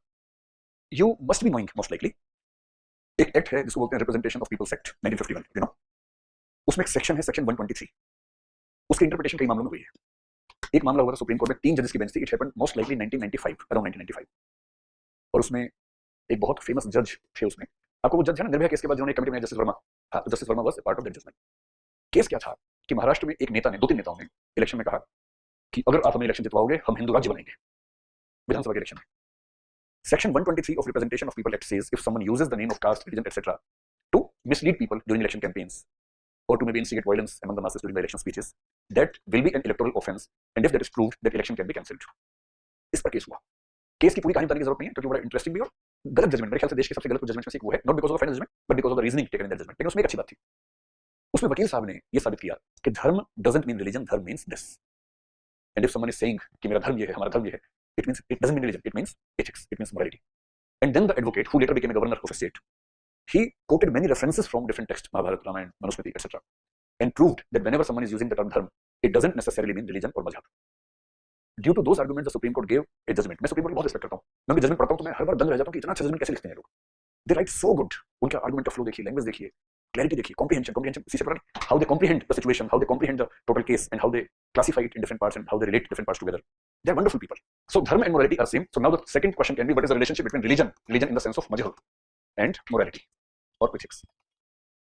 तो इस पर कभी आपको डिटेल में लिखना पड़े, so you should know the concept of religion first and then we can relate it with the morality. You know what morality is, but we have to understand what religion is. What is religion? कुछ लोग हर चीज की व्याख्या या interpretation के लिए उसके एटिमोलॉजिकल meaning पे चले जाते हैं। Religion is derived from religare, so we have to find out the meaning of religion from religare. In many books you'll find this approach. This approach helps, but this is not adequate. क्योंकि अगर आप हर चीज का ये देखेंगे ना कहां से शब्द आया है, तो इसका मतलब वही होगा, it doesn't satisfy the curiosity many times. क्योंकि ऐसे देखेंगे तो चिड़िया घर कैसे बना है, चिड़िया का घर, और वहां चिड़िया छोटे सब रहते हैं। तो जो मूर्ख इस तरह की बात करता है ना, कुर्सी कैसे बना, कुर और सी, सी का मतलब ओशियन, कुर, so something if there is sound of कुर in sea in ocean, so this is कुर्सी। कई लोग ऐसी व्याख्या करते जाते हैं, अंडा, अन प्लस डा, अन हो गया डा, अब कुछ व्याख्या कर देते हैं। ऐसे मूर्खों की बात नहीं माननी है ना, and etymological meanings are not adequate, they are good, but may be you are interested, so I tell you this word has come from re plus ligare. आपने एक वर्ड सुना होगा religare. Religare is basically a combination of re plus ligare. Ligare का मतलब होता है बांधना, to tie, और री जो प्रीफिक्स है इंग्लिश में उसका मतलब होता है अगेन। जैसे रिविजन, रिविजन एक बार देखा हो तो रिविजन होती है, पहली बार रिविजन नहीं होती है ना। और क्या होता है, रीड में आर ई के बाद एडी बानी है, ध्यान रखना प्रीफिक्स होना चाहिए, प्रीफिक्स होगा तो अप्लाई होगा। जैसे रिमाइंड करना, रिकैप, हाँ रिकैप, कैप फिर से लगा देना, रिकैप, रीबिल्ड, रिसर्च, हाँ वैसे ऐसे ही रिलाइगेयर। परफेक्ट, मजा आया आप लोगों को, बढ़िया। तो religion word has been derived from religare. Religare is re plus ligare. Ligare is to tie. It means something which was tied earlier, but now is separated, has to be tied again. What is that something? So if you see the Semitic religions मतलब होता है Jews, Christians and Muslims, इन तीनों को मिलाकर बोलते हैं Semitic religions। क्यों बोलते हैं, फिलोसफी पढ़ने समझाएंगे आपको। इन तीनों में बेसिकली एक स्टोरी चलती है, और स्टोरी क्या है, जेनेसिस, बाइबल का चैप्टर 1 है जेनेसिस, पेज 1 पे वो स्टोरी लिखी हुई है। अगर बाइबल को देखेंगे स्टार्टिंग इसी बात से। तो बाइबल में कहा जाता है कि ईश्वर ने धरती बनाने का फैसला किया, धरती बनाई, लेकिन क्यों बनाई तो उसके पहले कहानी है, स्वर्ग में है ईश्वर, ईश्वर ने एडम को पैदा किया, आदम को पैदा किया। कैसे किया, मिट्टी से पैदा किया, और फिर फूंक मार के उसके अंदर सांस डाल दी। अब एडम बन गया एक प्राणी, एक क्रीचर जो सांस लेता है। फिर वो वहां खेलता रहता था, मौज करता था। फिर आगे चल के एडम क्योंकि अकेला था तो ईश्वर ने ईव को बना दिया। Eve is the first woman, first lady और फर्स्ट फीमेल व्हाटएवर। कैसे बनाया, तो एडम के पैर में एक एक्स्ट्रा हड्डी थी, उससे बनाया। From the extra bone in the foot of Adam the first woman was born. ध्यान रखना सब लोग कैसे हुआ था। तो फिर ईश्वर ने ये कहा बच्चों से कि भाई तुम लोग यहाँ रहो स्वर्ग में आराम से, बस फॉरबिडन फ्रूट मत खाना। There is a concept of forbidden fruit in Bible. उन्होंने गलती से खा लिया। ऐसा कहते हैं कि ईव ने एडम को उकसाया और एडम ने गलती कर दी, और गॉड को पता लग गया। इसलिए क्रिश्चियनिटी में कटा हुआ सेब जो एप्पल का लोगो भी है, उसकी बड़ी वैल्यू है। That is the forbidden fruit, ate half eaten. और फिर ईश्वर ने उनको पनिशमेंट में कहा कि तुमको धरती पे जाना पड़ेगा और अपने पसीने से कमाना पड़ेगा। वहां तो मौसी का घर था, मौसी वहां तो यहाँ भेजा लात मार के, तब से लोग बेचारे मेहनत कर रहे हैं, पसीना बहा रहे हैं, कमा रहे हैं, खा रहे हैं। So in these three religions what is the ultimate purpose of life? Ultimate purpose of life is to go back where, garden of Eden, Eden garden. Kolkata वाला नहीं, ईडन मींस स्वर्ग, हेवन, गार्डन मींस स्वर्ग का उद्यान, जहां वो थे। समझ में? ईडन गार्डन कैसे नाम पड़ा है?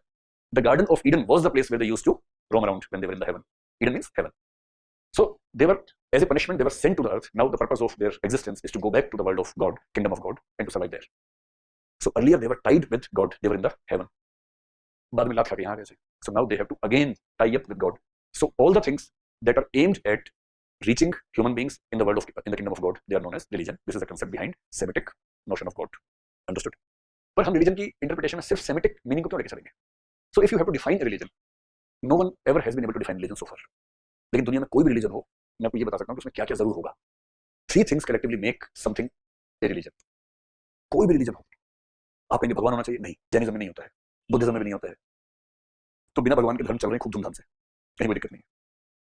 तो क्या नेसेसरी है जो हर रिलीजन में होना चाहिए? मैंने पूछने का केवल सेंटेंस बोला, पूछा नहीं समझ आता, मैं बता रहा हूँ आपको, मैंने वैसे ही बोल दिया क्या है तो आपको मैं पूछ रहा हूँ, ये कहने का तरीका है केवल, वो मैं बताता हूँ आपको। नंबर वन, कोई भी धर्म होगा उसकी एक मेटाफिजिक्स होनी चाहिए, माइथोलॉजी होनी चाहिए। Number one is metaphysics plus mythology, ये मस्ट है, हर रिलीजन मस्ट है, क्योंकि धर्म का पहला काम है अपने फॉलोअर्स की क्यूरियोसिटी को शांत करना। गोलू से गोलू आदमी पेट भरते पूछता है बाबा दुनिया कैसे बनी, बाबा को भी नहीं पता। फिर बाबा ने किताब पढ़ ली, बोलते हैं अरे एक समय की बात है, भगवान जी की इच्छा हुई, उन्होंने कहा पृथ्वी बन जा, पृथ्वी बन गई। और आदमी बोलता अच्छा बाबा ऐसे हुआ था, हाँ ऐसे तो हुआ था। बस गोलू आदमी नहीं पूछता आपको कैसे पता, आप थे वहां, कैसे पता? इतना पूछने के लिए बहुत कॉन्फिडेंस है, आम आदमी में कॉन्फिडेंस होता है। इसी पे धर्म चल रहे हैं सारे मौज में, सारे धर्म में बहुत इंटरेस्टिंग स्टोरीज हैं, स्टोरीज को बोलते हैं माइथोलॉजी। ये पृथ्वी कैसे बनी, दुनिया कैसे बनी, किस चीज से बनी, सबके आंसर सबके पास है, full of imaginations, and those imaginations are collectively known as the mythology of that religion. अब इसमें ध्यान रखना कि कोई रिलीजन हो सकता है गॉड को माने, कोई हो सकता है ना माने, चांस की बात है। कोई हो सकता है सॉल को माने, कोई ना माने। Can you tell me one religion name who doesn't believe in soul? Buddhism. Buddhism doesn't believe in soul, but still they are in good numbers, in many countries they are existing. तो हर तरह के religion हो सकते हैं, but they should have the answer to every question. Answer कितना भी imaginary हो, but they should have the answer, क्योंकि गोलू आदमी को परफेक्ट आंसर नहीं चाहिए, आंसर चाहिए बस।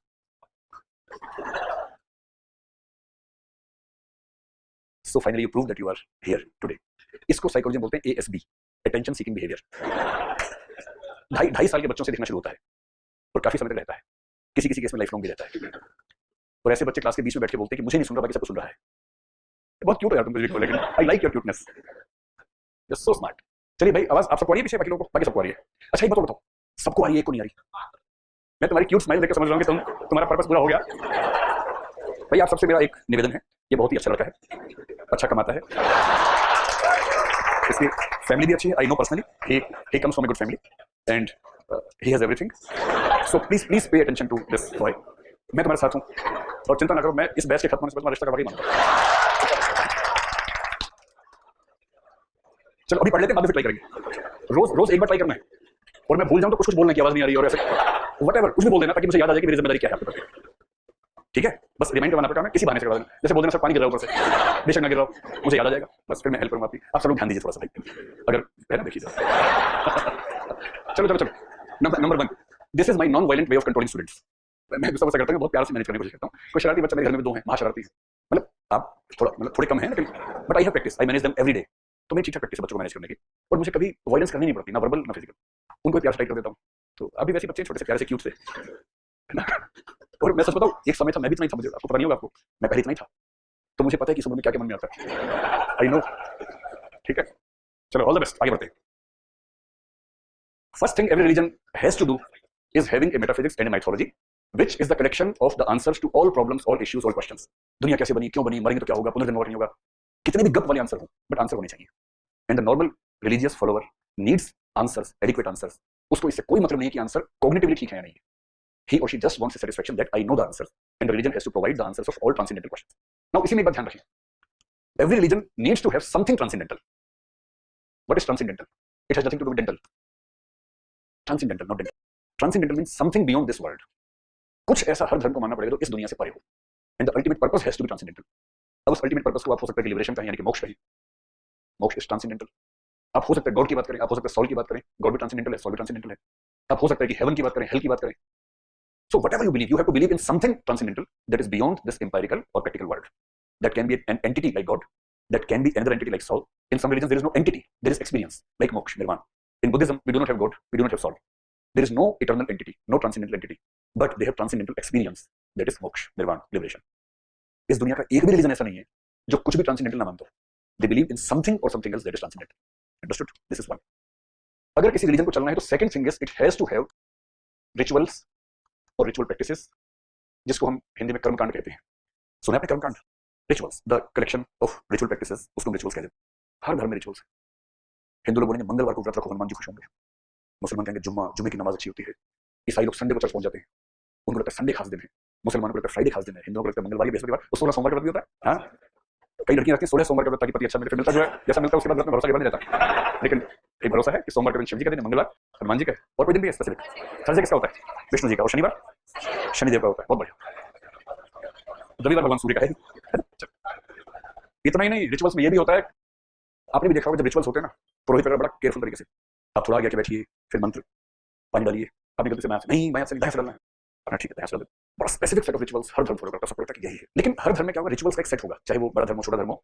तो रिचुअल प्रैक्टिसेस का कलेक्शन, ये हर धर्म की दूसरी कंडीशन है। तीसरी कंडीशन क्या है, तीन कंडीशन है। तीसरी कंडीशन है द सेट ऑफ मोरल और इथिकल प्रिंसिपल्स, या कोड कह लीजिए या प्रिंसिपल कह लीजिए। हर धर्म में एक मोरल कोड होगा, इथिकल कोड होगा। एवरी रिलीजन गिव्स प्रिस्क्रिप्शंस और prescribes a moral code to its followers, कि आप क्या कर सकते हैं क्या नहीं कर सकते हैं। इसलिए जब आप देखेंगे सेमेटिक धर्मों को, जूइश या बाइबलिकल रिलीजन्स को, वहाँ 10 कमांडमेंट्स होती हैं। तो 10 कमांडमेंट्स हमेशा फॉलो की जाती हैं। और इसमें क्या लिखा है, पड़ोसी के खिलाफ झूठी गवाही मत दो, उन 10 में से एक है। और एक ये है कि पड़ोसी की पत्नी के प्रति कुदृष्टि मत रखो। ओशो ने पढ़ लिया एक बार, बोले कि इतना क्या है, ये मत करो ये मत करो, तो उस समय लोग ऐसा करते होंगे ना, तो लिखा हुआ है। तो ऐसा नहीं कि उस समय लोग बहुत अच्छे थे, आज भी वैसे ही है। बस ये कि उस समय इन बातों पर जोर दिया जाए, क्योंकि उन बातों की चिंता ज्यादा रही होगी। हिंदुइज्म में अलग अलग कमांड्स हैं इस तरह की, आर्य समाज में वहाँ 10 कमांडमेंट्स होती हैं। So every religion gives a set of moral principles to its followers, and whenever these three concepts merge with each other, ध्यान रखना है, जहां भी ये तीनों एक साथ होंगे उसको हम कहेंगे रिलीजन। और जितने धर्मों को आप जानते हैं, they all have these three things with them. They have something transcendental in their metaphysics और mythology. They have rituals, they also have moral और ethical code, and this makes them religion. यहाँ स्पष्ट हो गया ना? ठीक। Now let us understand the relationship between religion and ethics. जी एक मिनट रुको भाई। कौन थे जी? If the core of religion is corrupt, ये बोला मैं, कैन इट बी रिफॉर्म्ड? हाँ, ट्राई करने में क्या हर्ज है। और कोर सच में कोर है कि कोर लग रहा है, ये भी डाउट की बात हो सकती है ना। हाँ कर सकते हैं मतलब, but this is good topic for ऐसे। आपने पॉलिटी पढ़ लिया क्या? नहीं पढ़ा? अच्छा, मुझे लगा पॉलिटी में एक डॉक्ट्रिन आती है, डॉक्ट्रिन ऑफ सेवरेबिलिटी। तो ये क्वेश्चन दरअसल उस पे है जो मैंने पूछा ना, मैं पढ़ेंगे पॉलिटी तो इस पे गौर करना है इस पे। इनका क्वेश्चन है, if the core of the religion is corrupt, can it be reformed? Doctrine of severability बड़ी इंटरेस्टिंग है। I hope you understand the connection between this two. चलिए अब देखना है, रिलीजन आप समझ चुके, मोरालिटी आप समझ चुके, एथिक्स समझ चुके, अब इनका रिलेशन देखिए। मैं पहले आपको बता दूं कि इनका रिलेशन ये है, ये पहली बना लीजिए। इसका मतलब क्या हुआ, there are few things which are religious but not moral, there are few things which are moral but not religious, and there are a lot of things which are religious as well as moral. तो मुझे दो तीन ऐसी practices बताइए which are religious but not moral. इसमें ध्यान रखना है, उस रिलीजन के सेंस में तो मोरल होगा ही, बट आप कह सकते हैं कि for a broader society they can not be termed as moral. Animal sacrifice, animal से पहले ह्यूमन सेक्रीफाइस भी हो, आपने सुना है कि ह्यूमन सेक्रीफाइस भी होता है? ह्यूमन सेक्रीफाइस, दिल्ली के पास एक गांव है नोएडा में, निठारी, नाम सुना है? आज से करीब 10-12 साल पहले की बात है, वहां बहुत सारे बच्चे मर गए थे, उनका मर्डर हुआ था। और वन ऑफ द इंटरप्रिटेशंस इसकी, उसके पीछे ऐसे कुछ कारण था। और ऐसा आप देखते हैं कहीं न्यूज आती है कि किसी रिमोट प्लेस में 2 बच्चों को मार दिया। केरल में भी इंसिडेंट हुआ कुछ दिन पहले। अलग अलग इंटरप्रिटेशन है। कुछ लोग ये मानते हैं कि अगर हम 2 लोगों की बलि करेंगे तो उससे शक्ति हमारे पास आ जाएगी, भगवान खुश होकर हमको पावरफुल बना देंगे। चाहिए पावर, जितनी उतनी ठीक है, काफी है, और जितनी पावर लेंगे उससे बाद में। हाँ, दूसरा है एनिमल सेक्रीफाइस। और कौन सी रिलीजियस कस्टम्स है जो आपको लगता है कि वो अच्छी नहीं है आज के जमाने में, खराब चीजें हैं तो रिलीजियस रिचुअल्स कौन से बोले? हाँ जैसे ताजिया वाला। देखो कोई अगर खुद को हार्म कर रहा है तो उससे बहुत परेशानी नहीं होनी चाहिए, दूसरों को करे तो दिक्कत है। फास्टिंग बुरी चीज होती है, ऐसे एग्जांपल मत दो बहुत डिबेटेबल, कुछ और अच्छी, जैसे ये लाइन अच्छा ह्यूमन सेक्रीफाइस, एनिमल सेक्रीफाइस, कुछ ऐसे क्यूट एग्जांपल लाओ। दरगाह में औरतों को अंदर नहीं जाने देना, अब शबरीमला जैसा मामला बनाएंगे फिर डिस्प्यूट हो जाएगी। भाई मुहर्रम पे वो लोग अपनी बॉडी को परेशान कर रहे हैं, आपको क्या परेशान कर रहे हैं? अगर कोई खुद को कुछ करे तो क्या परेशानी है? हाँ, to pollute the water bodies, pollution created by the rituals, rituals हो, रिलीजियस फेस्टिवल्स हो, व्हाटएवर। चलिए ये एक एस्पेक्ट हुआ। अब दूसरा एस्पेक्ट बताइए, कुछ ऐसी चीजें जो मोरल तो हैं but they do not have any linkages with the religion. नमस्कार करना, और कुछ बढ़िया चीज, होमोसेक्सुअलिटी को हारेंगे, हो सकता है वैसे। अच्छा ये बताइए कि जैसे आजकल एनवायरमेंटल अवेयरनेस बहुत ज्यादा है, so doing something for the protection of environment, ये आपको रिलीजियस रिचुअल्स में आमतौर पर नजर नहीं आएगा, क्योंकि उस टाइम पे प्रॉब्लम थी नहीं, आज के टाइम पे है। जैसे नॉट यूजिंग ए पॉलिथीन, जैसे आप लोग यूज नहीं करते हैं पॉलिथीन है, या doing something for the protection of environment. So environmental ethics आप कह सकते हैं, ये अपने आप एक ब्रांच भी है। Environmental ethics is a new branch of morality और ethics, but it doesn't have clear cut connections with the religion. हाँ हल्का हल्का हर धर्म में मिल जाएगा, हर धर्म के लोग कुछ कनेक्शन जोड़ते हैं, पर बहुत पुराने कनेक्शन जो आज की प्रॉब्लम है, आज जिस सेंस में उसकी बात करें, जैसे पॉलिथीन का इस्तेमाल नहीं करें कहीं मिलेगा लिखा होगा, क्योंकि पॉलिथीन थी नहीं उस समय, है ना। तो present trends of environmental awareness they are not visible in the religious affiliations. Secularism हो सकता है, secular value system, religious equality etcetera. अच्छा एक काम करते हैं, एक दो लोगों के नाम बताइए, उससे बात और क्लियर होगी। ऐसे कुछ लोग जो रिलीजियस तो हैं पर मोरल नहीं है, या मोरल तो हैं रिलीजियस नहीं है। Can you name few people who are moral but irreligious? कौन? अरे मेरे बारे में गलत फहमी मत करो यार आप लोग, मैं बहुत धार्मिक आदमी हूं, पता नहीं। भगत सिंह, भगत सिंह, रावण।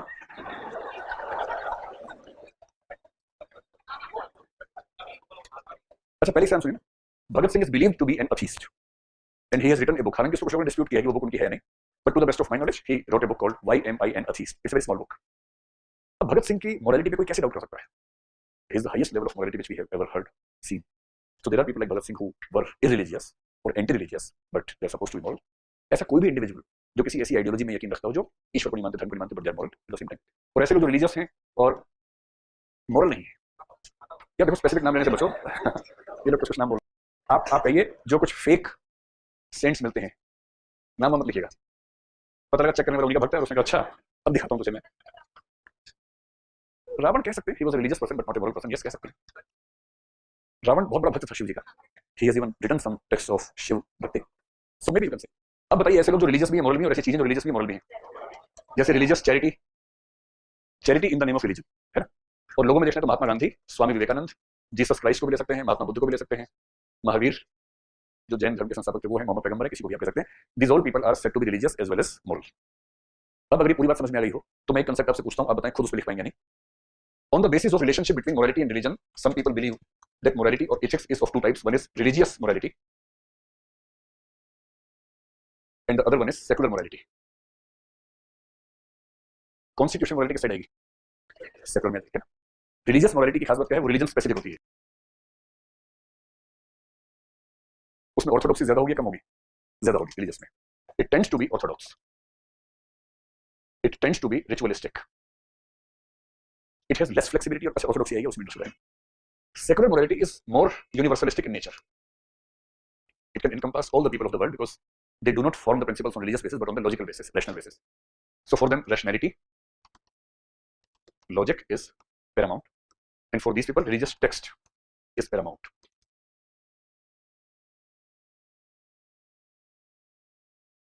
तो सेकुलर मोरालिटी जो होगी इसमें फ्लेक्सिबिलिटी ज्यादा होगी, कम होगी? ज्यादा फ्लेक्सिबिलिटी होगी. एक चीज है जो रिलीजियस मोरालिटी को अच्छा बनाती है, बेटर बनाती है. इसलिए महात्मा गांधी कहते हैं और कई लोग कहते हैं, एक आदमी हुए जॉर्ज मेवरोच नाम के, उन्होंने एक स्टेटमेंट दी. आप स्टेटमेंट का मतलब समझ पाएंगे. स्टेटमेंट है the secular individual can not answer the question why should I B moral all the times. इसका मतलब क्या है? ये बात महात्मा गांधी ने भी कही. देखो सारा खेल है ईड और सुपर ईगो का. I hope you understand id and super ego. Id क्या है? लालच. सुपर ईगो क्या है? Resistance to that lust, that desire, that opportunity. जिंदगी भर आपके सामने ऐसे ऑप्शंस आते रहेंगे जो लालच देंगे आपको. If you have a strong super ego you will be able to resist all those situations, and if you have a weak super ego you won't be able to resist them. Religion makes the super ego very strong, and the super ego based on religious belief can sustain any pressure, any desire or any situation. अब जो secular लोग हैं, मान लीजिए, जो धर्म को एकदम नहीं मानते, खारिज कर देते हैं, बचपन से नहीं माना. कई लोग होते हैं कि बचपन से मानने से बाद में खारिज किया, तो उनके वैल्यू सिस्टम ऐसा ही होता है. Let us assume a family of a husband and a wife, both of them are irreligious, and so their children, so are their children. अब इस बच्चे को बचपन से ही रिलीजियस सिस्टम नहीं मिला, वैल्यूज नहीं मिली. So for him, for the child, ethics is what he has to decide on the basis of logic, rationality. So his decisions in the life will be generally better than those who believe in religious morality, क्योंकि वो logic से काम करेगा, rationality से काम करेगा. But he will be less equipped to face difficult situations, and difficult situations include ऐसे लालच जिनसे बचना चाहिए था, बच नहीं पाएगा, क्योंकि उसके पास रिलीजन की फोर्स नहीं है, बहुत मजबूत सुपर ईगो नहीं है. सुपर ईगो बहुत ही फ्लूइड किस्म का है, and you can easily manage your super ego if it is fluid. Understood? तो रिलीजियस मोरालिटी के जो प्लस पॉइंट है, हमेशा ध्यान रखना, स्ट्रेंथ. सेकुलर मोरालिटी के सारे प्लस पॉइंट्स हैं ये वाले, रिलीजियस के ये सारे नेगेटिव पॉइंट्स हैं. सेकुलर का जो नेगेटिव पॉइंट है एक ही है कि ये मोरालिटी बहुत वीक होती है in terms of behaviour, in terms of conduct. Gandhi ji की भाषा में बुद्धि पे टिकी हुई नैतिकता संसार का सामना कर ही नहीं सकती. If you are moral on the basis of intellect और योर इंटेलिजेंस, अगर आप डिसीजन मेकिंग को ध्यान से समझेंगे, when you take decisions, ultimately it is not your intellect, it is your heart, it is your emotions which overrule when you take a decision. और simple language में, कोई cigarette पीता है, मान लो दिन में 10-20 पीता है, उससे डॉक्टर ने कहा कि भाई ये बहुत बुरी चीज है, मर जाओगे तुम, छोड़ दो इसको. उसने रोनी से सूरत बना के बोला जी जी सर मैं छोड़ देता हूं, कल से नहीं पीऊंगा सिगरेट. हो गया. अभी नई नई बात है तो एकदम मजबूत है. आज रात को सिगरेट नहीं पी भाई साहब ने, सुबह उठने तक तलब ज्यादा हो गई है. अब इनके दिमाग का खेल देखो क्या चल रहा है. आपने कभी सिख व्यक्ति को सिगरेट पीते हुए नहीं देखा होगा. It's almost impossible. मैं हमेशा ऑलमोस्ट करके बोलता हूं, एक कोई रेयर एग्जांपल हो तो किसी जैन को मांस खाते हुए देखना, किसी मुस्लिम को सूअर खाते हुए देखना, किसी हिंदू को गाय खाते हुए देखना, ऐसा ही है किसी सिख को सिगरेट पीते हुए देखना, क्योंकि उनकी कस्टम में ये बात बैठ गई है कि सिगरेट नहीं पीनी है. अब एज्यूम कीजिए कि सिगरेट पीता कोई है बच्चा, मान लीजिए, आदत है, छोड़ना चाह रहा है, छूट नहीं रही है, क्या करेगा? आज कसम खाइए सिगरेट नहीं पीनी है, सिगरेट नहीं पीनी है, साइन कर दिया अपना, मैं खुद को वचन देता हूं कि सिगरेट नहीं पीनी है, हस्ताक्षर अपना साइन करके अपनी स्टैंप लगा के दीवार पर सामने चिपका दिया है.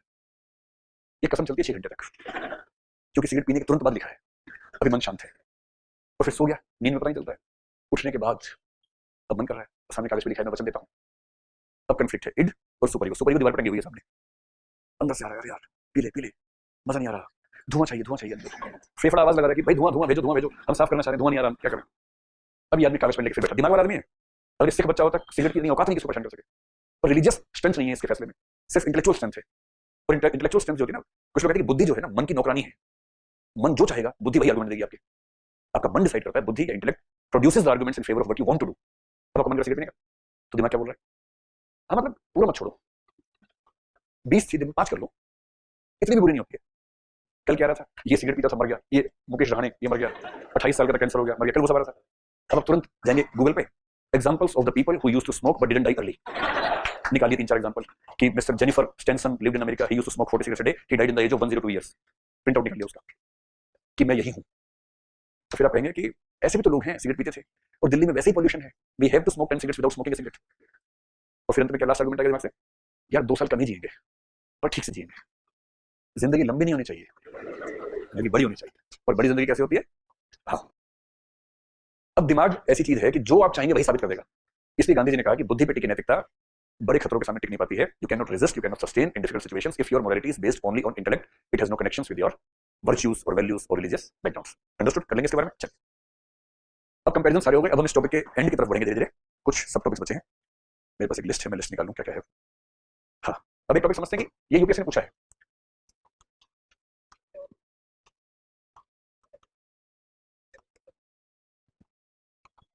why is ethical system required?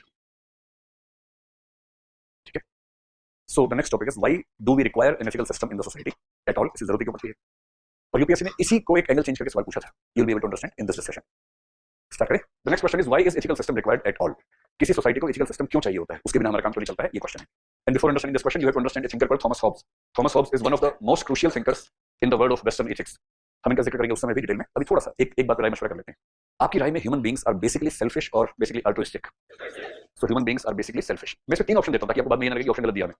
1 human beings are basically selfish, 2 human beings are basically altruistic. अच्छा इसको और सिंपल करते हैं ना, ह्यूमन बींग्स अल्ट्रुइस्टिक समझते हैं, altruism means helping others, thinking for others, परोपकार करना। So one possibility is human beings are basically selfish, even if they do something based on altruism that is also directly or indirectly in their own interest. This is one possibility. Second, human beings are basically altruistic, but when they live in the social system, they have to become selfish. ये Karl Marx कह रहे हैं, पहले Thomas Hobbes कह रहे हैं, तीसरा J.S. मिल और हर्बर्ट स्पेंसर कह रहे हैं। Human beings from the very basic nature are selfish as well as altruistic. We cannot say they have one basic nature. अब इसमें से आप कौन सा चूज करना चाहेंगे? कितने लोग मानते हैं फर्स्ट वाला ठीक है, सेल्फिश वाला, बात खड़ा करने और दबाव में नहीं आना है कि वो 2 थे, हर्बर्ट स्पेंसर था, मैं कैसे डरना नहीं अपने मन की बात बोलने खुल के। कितने लोग मानते हैं second, we are basically altruistic, we become selfish. दूसरे में 2 लोग नहीं, 5 हो गए। और तीसरे वाले में तो पहले और तीसरे में कंपटीशन है, हालांकि तीसरा थोड़ा ज्यादा दिख रहा है। ठीक है, तीसरे वाला बहुत सिंपलिस्टिक इंटरप्रिटेशन है वैसे, generally we have to choose from 1 और 2, but yes there are some thinkers who believe in number 3। बहुत इंटरेस्टिंग कहानी है, जैसे अगर आप कहते हैं ना कि हम सेल्फिश है, नंबर 1 में आखिर कर रहे थे, when you claim human beings are basically selfish, you have to believe that if a mother loves her child unconditionally, even then she is selfish, her love towards the child is selfish. अगर आप इस हद तक मानने को तैयार हैं, then you can say yes the human beings are basically selfish. I almost believe in this principle that human beings are basically selfish, including the mother loving her child. पर उसे सुनने में खराब लगता है, जब आप डीप जाते हैं then you understand why this is being said. इससे आपको बेचैनी ना हो जाए, बजाय मम्मी कुछ बोल रहे हैं, इसको मैं पहले थोड़ा सा एक्सप्लेन कर दूं सिंपल सा। हमेशा ध्यान रखिए कि the happiness that I want and the happiness that someone else wants may differ. And sometimes I am working for my happiness and that person is working for his or her happiness, and it looks like I am sacrificing my happiness for him or her, whereas I am finding out my happiness and he or she is finding out his or her happiness. क्या मतलब हुआ? ये academic language बड़ी परेशान करती है। सीधा example लेकर तुरंत समझ लेना बात को। एक गरीब औरत है, उसका एक बच्चा है, कहानी सुनने में मजा आता है ना आपको? हाँ, कई बच्चे ऐसे कर रखते हैं, हाँ अच्छा एक बच्चा, अच्छा मैं कह रहा हूँ एक बच्चा, अच्छा एक बच्चा, एकदम सेंटिमेंट में डूब जाते हैं। चलो तो एक गरीब औरत है, कितने बच्चे हैं उसके? एक बच्चा है। चलो बेचारी बहुत गरीब है और उसके घर में खाने को कुछ नहीं है, भूखी है, बच्चा भी भूखा है। कायदे से बच्चे को खानी है 3 रोटियां और उस औरत को चाहिए 2 रोटियां, तब पेट भरेगा। बड़ी मुश्किल से कहीं से जुगाड़ करके 2 रोटियां लाई है आज, and that's all, nothing else she has ate her home और kitchen. So this is what they have to manage with. Child भी मैच्योर हो गया, ऐसे घर में बच्चे मैच्योर जल्दी हो जाते हैं। बच्चा कह रहा है मम्मी मुझे भूख नहीं, तुम खा लो। मम्मी कह रहा है भूख नहीं है, चुप। फिर मम्मी ने कहा मेरा बेटा खाएगा, मेरा लाल खाएगा। Now the mother has 3 options. ठीक है, 1 on the principle of Article 14, Article 15 of the Constitution, right to equality, एक तू खा एक मैं खाऊं, एक तो ये हो सकता है। दूसरा, माँ कह सकती है कि बेटा 2 रोटी तू खा ले, मेरा फास्ट है आज। और तीसरा, माँ कह सकती है कि बेटा मैं जिंदा रहूंगी तो कल ढूंढी लाऊंगी, आज मैं खा लेती हूँ, तू रुक जा आज। Let us assume there are 3 options only. 1.5 और आधे का भी है, पर मैं दे नहीं रहा हूं आपको, अगर 3 में काम चला लीजिए। Now you tell me, most of the women of Indian society, if put in this situation, which option will they choose? तुम्हें सबसे अलग आंसर देने की आदत क्यों है भाई? सिंपल आंसर दो। फर्स्ट एक ही ऑप्शन चुनना, दोनों कैसे चुन लेगी? एक ही ऑप्शन चुनना मम्मी को। अच्छा इंडियन सोसाइटी बहुत तरह की औरतें होती है, तो मैंने कहा कि मोस्ट ऑफ द वुमेन तो एक ही चुनेंगे ना भाई। मोस्ट ऑफ द वुमेन 2 कैसे चुनेंगे? तो कौन सा वाला चुना बताइए? भूल गए कौन से ऑप्शन थे? पहला ऑप्शन था एक तू खा एक मैं खाऊं, दूसरा दोनों तू खा ले, तीसरा दोनों मैं खाऊंगी। सेकंड वाला हाथ लगा, सेकंड वाले। क्या बात है, इसीलिए कहते हैं कि मेरे पास बंगला है, गाड़ी है, फलाना है, ठिकाना है। तो क्या बोलते हैं मेरे पास माँ है, और फिर दूसरा बोलते हैं इसलिए तेरे पास ना गाड़ी है ना बंगला है ना कुछ। चलो, तो most of the people believe that Indian women, और may be any women, not only Indian, may be the women from America, Europe की औरतों के बारे में बड़ी गलत ख्याल में होगा, वो भी वैसे नहीं होते हैं भाई, वो भी बच्चों से नहीं करती। They will choose option 2। कितने लोग लगता है कि ऑप्शन 1 चूज करेंगी ज्यादा औरतें, और ऑप्शन 3 किसी को नहीं लगता। क्या बात है, पहली बार ऐसा कंसेंसस देख रहा हूं सोसाइटी में, मम्मी का नाम आती है सब कंसेंसस रहता है। Now if you ask Thomas Hobbes, he will prove that mother is selfish. She will choose option 2. He agrees to this. But still she is selfish. क्यों selfish कह रहा है? चाइल्ड को जो हैप्पीनेस चाहिए वो रोटी से शायद मिल जाएगी उसको। बच्चों को बहुत इंस्टिंक्टिव होते हैं बच्चे, जब उनको भूख लगती है तो उनको सूझता नहीं है, वो इतने मैच्योर नहीं, उनमें एम्पैथी कम होती है, सोशल अंडरस्टैंडिंग, कमिटमेंट्स को नहीं समझते नहीं है, बुरे नहीं होते, समझते नहीं है बच्चे, बाद में समझदार हो जाते हैं, एक टाइम के बाद सारे हो जाते हैं, पर माँ तो समझती है। Now mother has two options. One, the satisfaction of feeding herself so that she is free from the hunger. Two, satisfaction that she gets in sacrificing her happiness for her child. जब कोई माँ बच्चे के sacrifice करती है उसको दुख होता है, खुशी होती है, उसको खुशी होती है, so that's again a happiness. And as we believe everyone wants happiness. अब माँ के पास दो हैप्पीनेस है, कई बार हमारे पास दो हैप्पीनेस होती है। कोई दोस्त आपसे कहे दो ऑप्शन है, या तो खाना खिलाऊंगा या फिल्म दिखाऊंगा, you have to choose one happiness. For दोस्त जो तम गुण वाले हैं वो कहीं खाना खिला भाई, उन्हें खाना सोना नहीं पसंद आता है, पर कोई सत्व और रजस वाला हो सकता है कि फिल्म देखो, बढ़िया फिल्म आई है, देखने का मन है, फिल्म देख के आते हैं, नेचर की बात। पर अगर कोई फिल्म देखे तो आप ये नहीं कह सकते सेक्रीफाइस किया खाने का, क्योंकि खाने वाले ने फिल्म में सेक्रीफाइस किया, दोनों के नेचर अलग अलग है, अपनी नेचर के साथ चूज कर लिया। फॉर मदर, क्योंकि जब आप कोई मदर बनता है, not only human mothers, any mother in this universe, in the process of becoming mothers they have a lot of hormonal changes, और वो हार्मोनल चेंजेस जैसे ऑक्सीटोसिन बेसिकली ज्यादा उस समय आता है, और वो हार्मोन हमें अपने बच्चे से प्यार करने की भूख पैदा करता है, हार्मोनल मामला ज्यादा है, पर मदर के अंदर वो हार्मोन ज्यादा है बच्चे को लेकर। So if she eats the rotis she will have a guilt feeling which will not let her live comfortably. If she sacrifices both the roties, she will have a sense of dignity, a sense of motherhood, and a deep satisfaction coming from the hormone oxytocin, which makes her to sacrifice for the child. और इसलिए अगर mother ने sacrifice किया तो अपनी खुशी के लिए किया, या बच्चे की खुशी के लिए किया, या अपनी उस खुशी के लिए किया जिससे बच्चे की खुशी भी जुड़ रही है, अपनी खुशी के लिए किया। And if you go to this level you can say even the maternal love can be explained within the ambit of being selfish. She is selfishly altruistic. She is sacrificing out of her selfishness. This is how the egoist philosophers, egoism is a philosophy which says everyone is selfish. Thomas Hobbes is the main propounder of that philosophy. In India, Charvaks are main propounders of this philosophy. वही कहते हैं। तो इस पर dispute होना हो, हम फिलहाल ये मान के चल रहे हैं कि this is one interpretation, human beings selfish हैं, ठीक। दूसरा ये है कि ह्यूमन बीइंग्स बचपन से बहुत मैच्योर हैं, सोच समझ के फैसले करते हैं, इंस्टिंक्टिव ज्यादा होते हैं। There are chances that they will behave instinctively, तो उनमें इंस्टिंक्ट्स होती हैं बहुत ज्यादा, और इसका मतलब है कि उनके सारे डिसीजंस रैशनल नहीं होते हैं। So many times they behave irrationally, many times they behave illogically. अब अगर ये दो बातें आप मानते हैं तो फिर समझिए कि एथिक्स क्यों चाहिए होता है। And when I quote Thomas Hobbes, let me explain his thought. You must have heard the name of three thinkers who say there was a kind of social contract when this society was developed. जिनमें से एक Hobbes है, एक Locke है, एक Rousseau है। हमें Thomas Hobbes से मतलब है एथिक्स में, बाकी दोनों से नहीं है। थॉमस हॉब्स कह रहा है, और जो कह रहा है उसको समझने का सिंपल एग्जांपल यहीं से उठाने का। देखो मैं क्वेश्चन ध्यान से जवाब देना। आप लोग यहाँ 3 दिन से क्लास कर रहे हैं, पहले भी कर रहे थे, मेरे साथ 3 दिन से कर रहे हैं, और आराम से बैठे हैं हम लोग 2 दिन से। कभी आपको 1 सेकंड को भी ये लगा कि जो आपके पीछे बैठा है अगर उसने आपको चाकू मार दिया तो क्या होगा? आपको बहुत सीरियस क्वेश्चन पूछने वाला हूँ। नहीं, आप इसको मजाक समझ रहे हैं, मेरा क्वेश्चन बहुत सीरियस है, मेरा क्वेश्चन बहुत सीरियस है, आप लोग मजाक ना समझें इसको। चलिए इसी बहाने आपने देख लिया पीछे कौन बैठा है, सबने घूम के देखा पीछे कौन बैठा है और देख लिया कि हाँ अब कम से कम पहचान को लिया कौन है। चलिए वापस आ जाइए भैया, सामने देखो, पीछे हो गया, अब सामने देखो। ईमानदारी से बताओ, आपको पिछले 3 दिन में या वैसे भी कभी ऐसा फील हुआ कि पीछे बैठे हमला कर सकता है आपके ऊपर? किसी को नहीं लगा, मर्डर कर देगा, चाकू मार देगा, नहीं लगा। और ये इसलिए है कि हजारों साल से एथिक्स चल रहा है।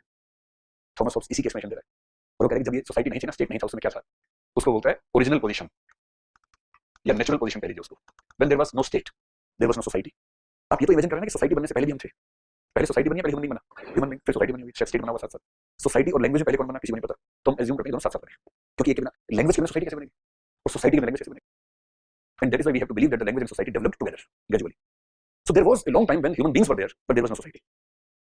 उस समय कैसे काम चलता होगा? और कहता है कि जब ओरिजिनल पोजीशन थी या नेचुरल पोजीशन थी, उसका एक फ्रेज है, everyone was everyone's enemy. Everyone was everyone's enemy, सुना हुआ है पॉलिटिकल साइंस आपका? अच्छा, एवरीवन वाज एवरीवन्स एनिमी, इसका मतलब सब भूखे हैं, खाने को नहीं है। उस समय की जिंदगी सोचिए, आज तो कितना मौज में है, आज तो कोई टेंशन नहीं है। उस समय सोचिए हंटिंग गैदरिंग सोसाइटी है, 3 लोगों ने कहा आज हम बकरा खाएंगे, शिकार करके आते हैं, अपनी पत्नी से कहा तुम तैयारी कर लो, आग वाग लगा लो लकड़ी से, बकरा लेके आते हैं।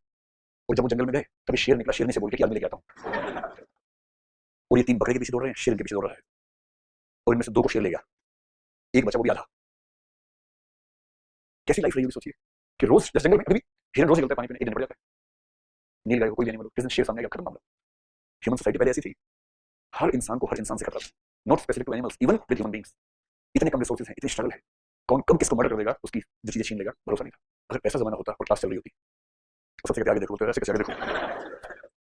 ये जो भरोसा पैदा हुआ है ना कई हजार साल में, ये इसलिए है कि इसे चल रहा है, तो ना कहीं भी बैठते पीछे देखते दाएं बाएं। रात को 2 बजे अंधेरी सड़क पे किसी लड़की को निकलना पड़ जाए, वो आज भी वैसे देखती है, वही पोजीशन आ जाती है अचानक। लड़कों को नहीं होता है, वो छुट्टे बैल हैं, लोग निकलते हैं, उन्हें किस बात की टेंशन है इस मामले में। अब ये समझ लीजिए कि अगर एथिक्स या लॉ या स्टेट ना होता तो हमारी कंडीशन क्या होती, ये वाली होती। कोई सेफ्टी नहीं थी, कुछ नहीं चाहता। और इसलिए if someone asks you why do we need ethical system, उसका पहला आंसर यही है। मैं रजिस्टर लिखता हूं, अभी नोट कर लें। मैं लिखता हूं व्हाई एथिक्स, इसका मतलब why do we need ethical system. और इसके तीन आंसर में से पहला आंसर है for the survival of society. Why do we need ethics? The first answer is society can not survive without an ethical system. और जब भी एक्सप्लेन करना हो इसको, दो बातें आपको बता देनी। Number one, human beings are basically selfish. Number two, for human beings, इसे कांट बड़ा एक्सप्लेन करता है कि हमारे अंदर हमेशा दो चीजों में स्ट्रगल होती है, डिजायर्स में और विजडम में, इंटेलेक्ट में, वासना में और विवेक में। तो in the constant struggle between desires and intellect, generally desires overrule the intellect in human beings. इसी को ईड और सुपर ईगो कह लीजिए, वही बात है। ईड और सुपर ईगो के कॉन्फ्लिक्ट में जनरली क्या ओवररूल करता है? ईड करता है। अगर ये चीज ना हो तो, अगर ये चीज वैल्यूज ना दी गई हो तो कौन ओवररूल करेगा? ईड करेगा। So we are basically destined to be selfish and to be full of desires, and our desires will overrule our intellect. और ऐसे ह्यूमन बीइंग्स को अगर आपने सिस्टम में नहीं बांधा तो अनार्की जैसी सिचुएशन बनेगी, जंगल बन जाएगा। If you want to make a society out of these people, you have to control them.